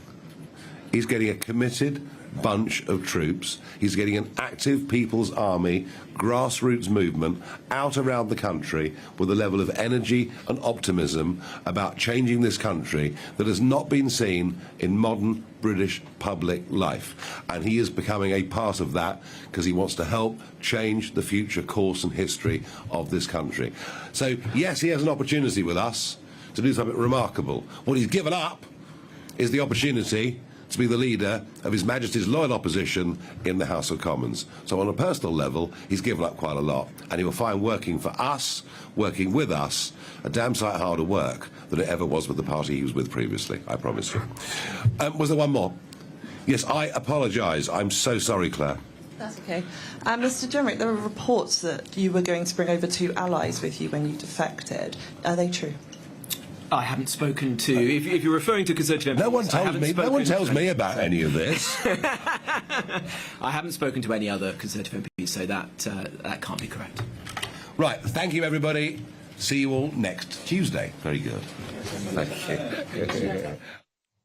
Well, astonishing scenes there. The defection of Robert Jenrick, the former Shadow Attorney General to Reform UK, is now complete. That press conference there lasted well over an hour and a quarter. Nigel Farage there announced the entrance of Mr Jenrick was delayed. But when he came in, finally, Nigel Farage concluded there, the right of politics is a lot less split than it was this morning. When repeatedly asked about Mr Jenrick's journey in politics, he said, I respect the guy for changing his mind, and I'm allowed to change my mind. He welcomed into the party with open arms, adding that no job had been offered, no money, no title.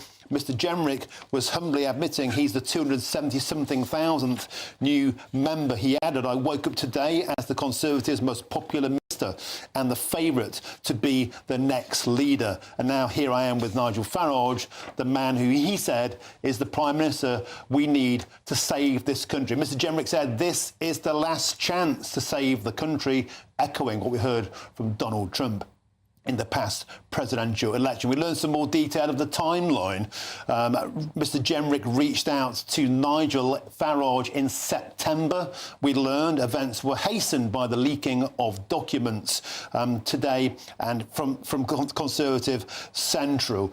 Britain is broken. Britain needs reform, and reform needs you, said Robert Jenrick. He tore into the Conservative Party, eviscerated them on his way out. The people who lead Britain lead it as if they hate it, he said of the Labour Party, but they didn't do it alone. The two main parties are rotten.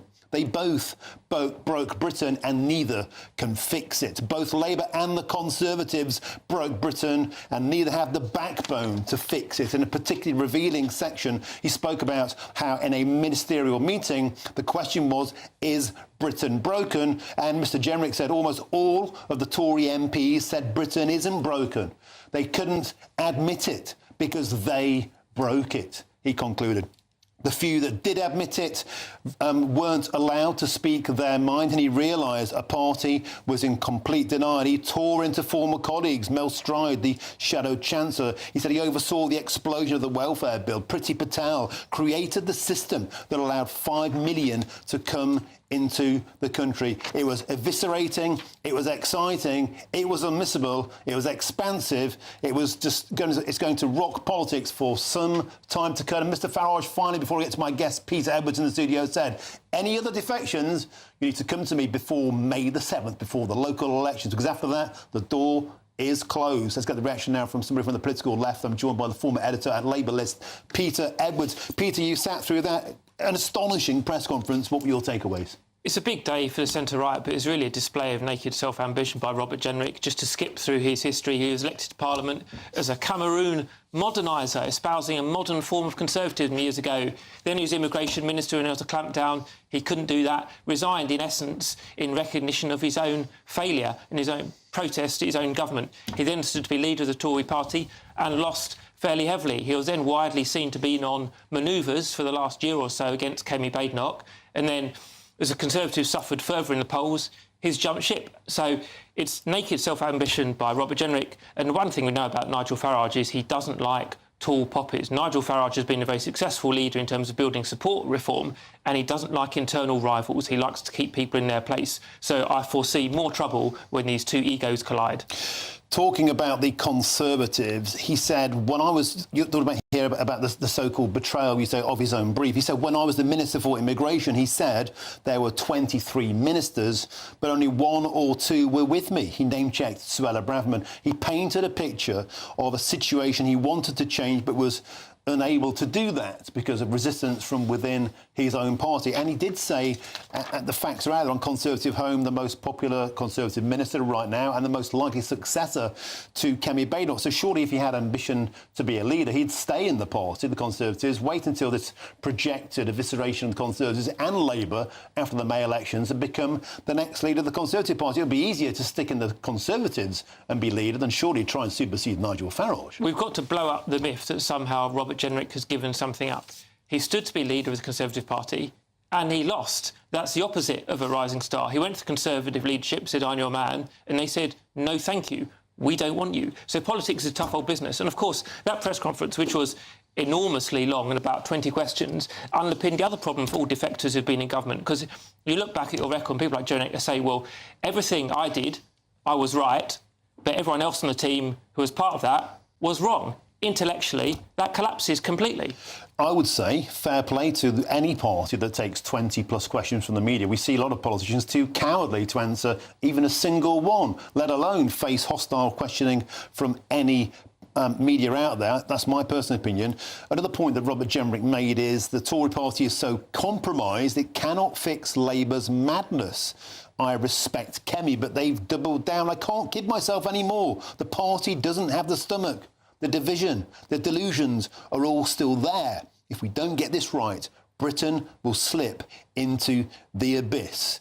And you were saying during that speech, you felt, as the Channel 4 journalist said, then it sounded like Mr Jenrick was making a leadership bid speech. So do you predict there could be a clashing of heads? Well, an interrogation first. My first career as a newspaper reporter. I held a press card, so I'm always glad to see politicians of any stripe getting grilled. Of course, Keir Starmer began the new year with a 1-hour sit-down with the BBC.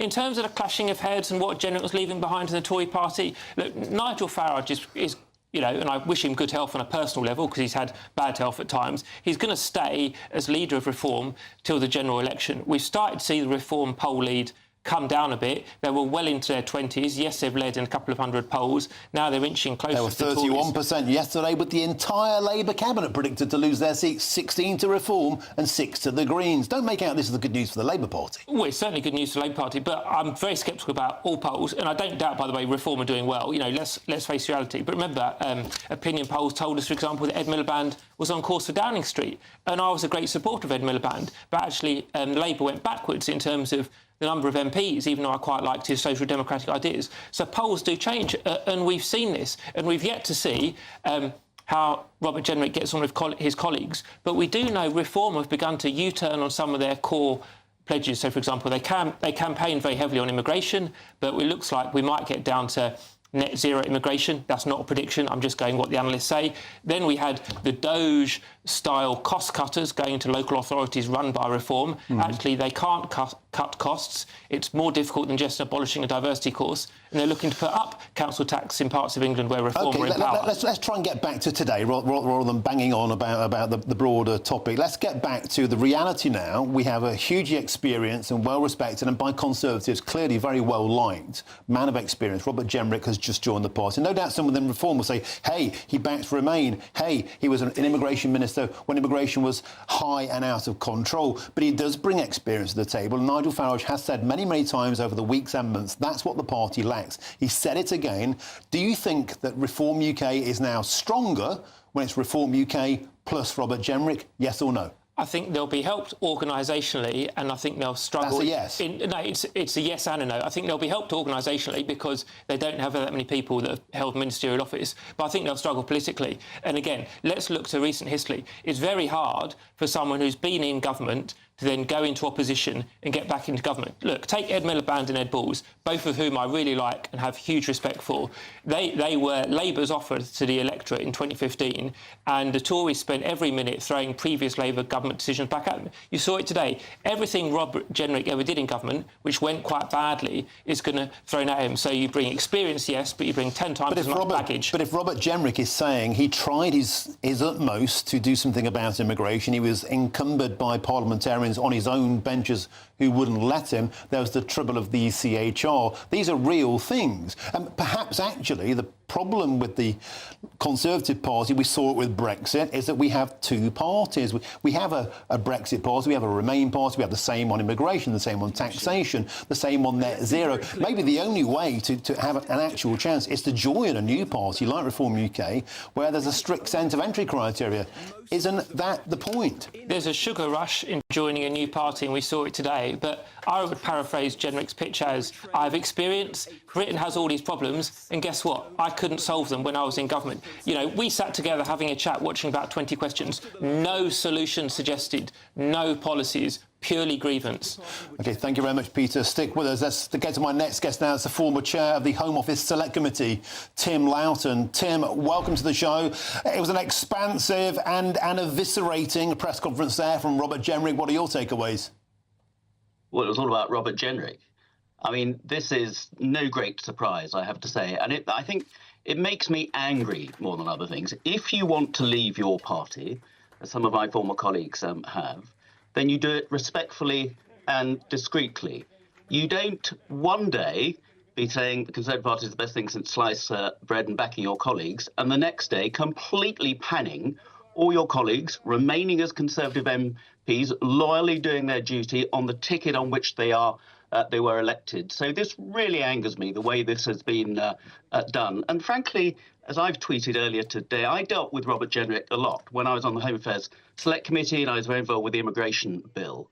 He was a serious lightweight as immigration minister. He constantly had to defer me to his officials because he just didn't know the detail himself. And I'm really struggling to realise what did he actually achieve in those 5-6 years when he was a minister, including Secretary of State in a cabinet.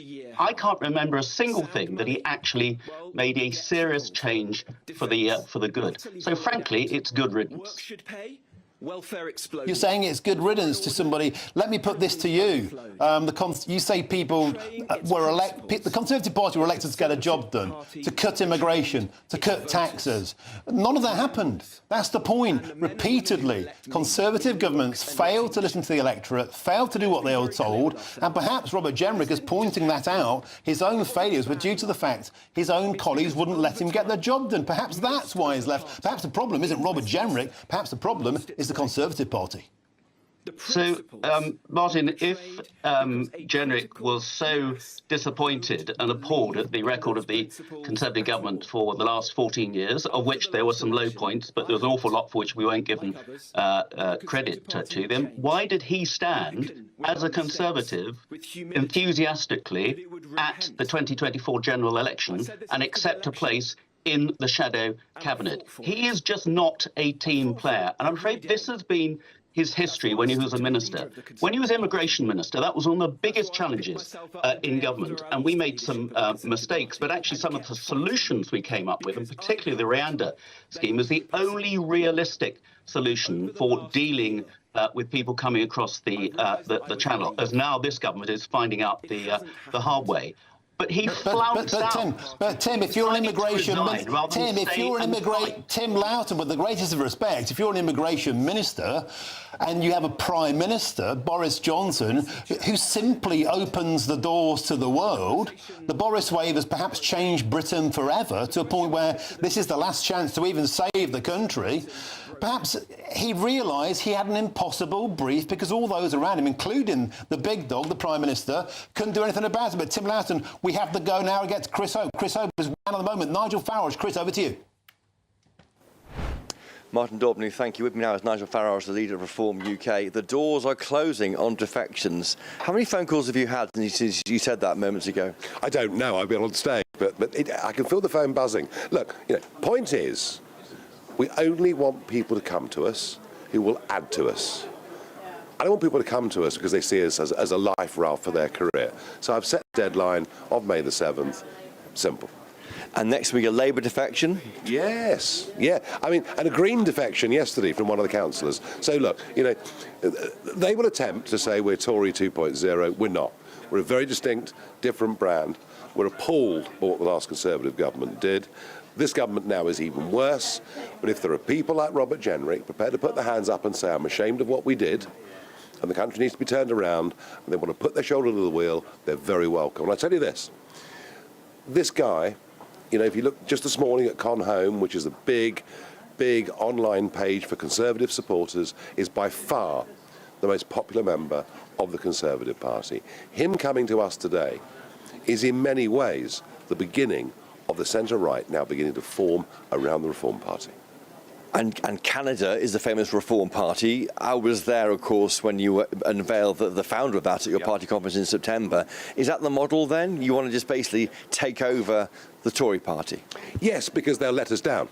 They've let us down again and again and again. I don't trust them at all. We have to own this space. And I think today was a big step towards that. And just finally, are you disappointed that Robert Jenrick won't be causing a by-election? Because we have in the past seen switchers having a by-election. Is that not disappointing he won't do that? No, I haven't asked him to.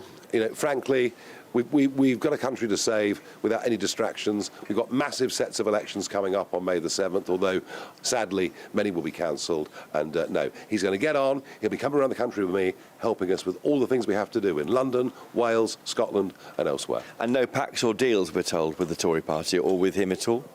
No pacts, no deals. We're driving forwards. This is the Reform train. It's running fast. Get on board quickly. Don't miss it. I just finally, when did you first hear about it? You were whispered on stage by your press secretary, I think. Yeah, well, they timed it. So I went live at 11 o'clock in Scotland to announce our Scottish leader, Malcolm Offord, and my press officer, Red, ran up with a telephone with the announcement that had just happened, and I had to sort of put on a poker face and pretend I didn't know. Nigel Farage, thank you for joining us there. I know you're very busy and I'm running away tonight, but thank you for joining us there. Nigel Farage there, he thinks that we are seeing the start of the great realignment of the right of politics. He's going to be out campaigning with Robert Jenrick, the former Conservative MP, now a Reform UK MP. This party now has six Reform UK MPs in the House of Commons. Next Tuesday, we'll be seeing a Labour figure, we're told, coming across to join Reform UK. We're not sure if that's a councillor or a senior figure. We heard there from Nigel Farage, he was told on stage at an event in Fife where he was trying to unveil Malcolm Offord as leader of Reform Scotland. He found out in real time on stage. He told us earlier he thought that Robert Jenrick was 60-40 likely to come across, and he wants to give Kemi Badenoch a drink for forcing the pace on that change. Nigel Farage is quite used to talking to people who may come across to his party. Formerly it was UKIP and then Brexit Party, now Reform UK Party. He knows that many people don't come, but some make that jump, and it seems, in his words, that Kemi Badenoch forced the pace by firing Robert Jenrick and kicking him out of the Conservative Party. A quite dramatic day here in Westminster. So a few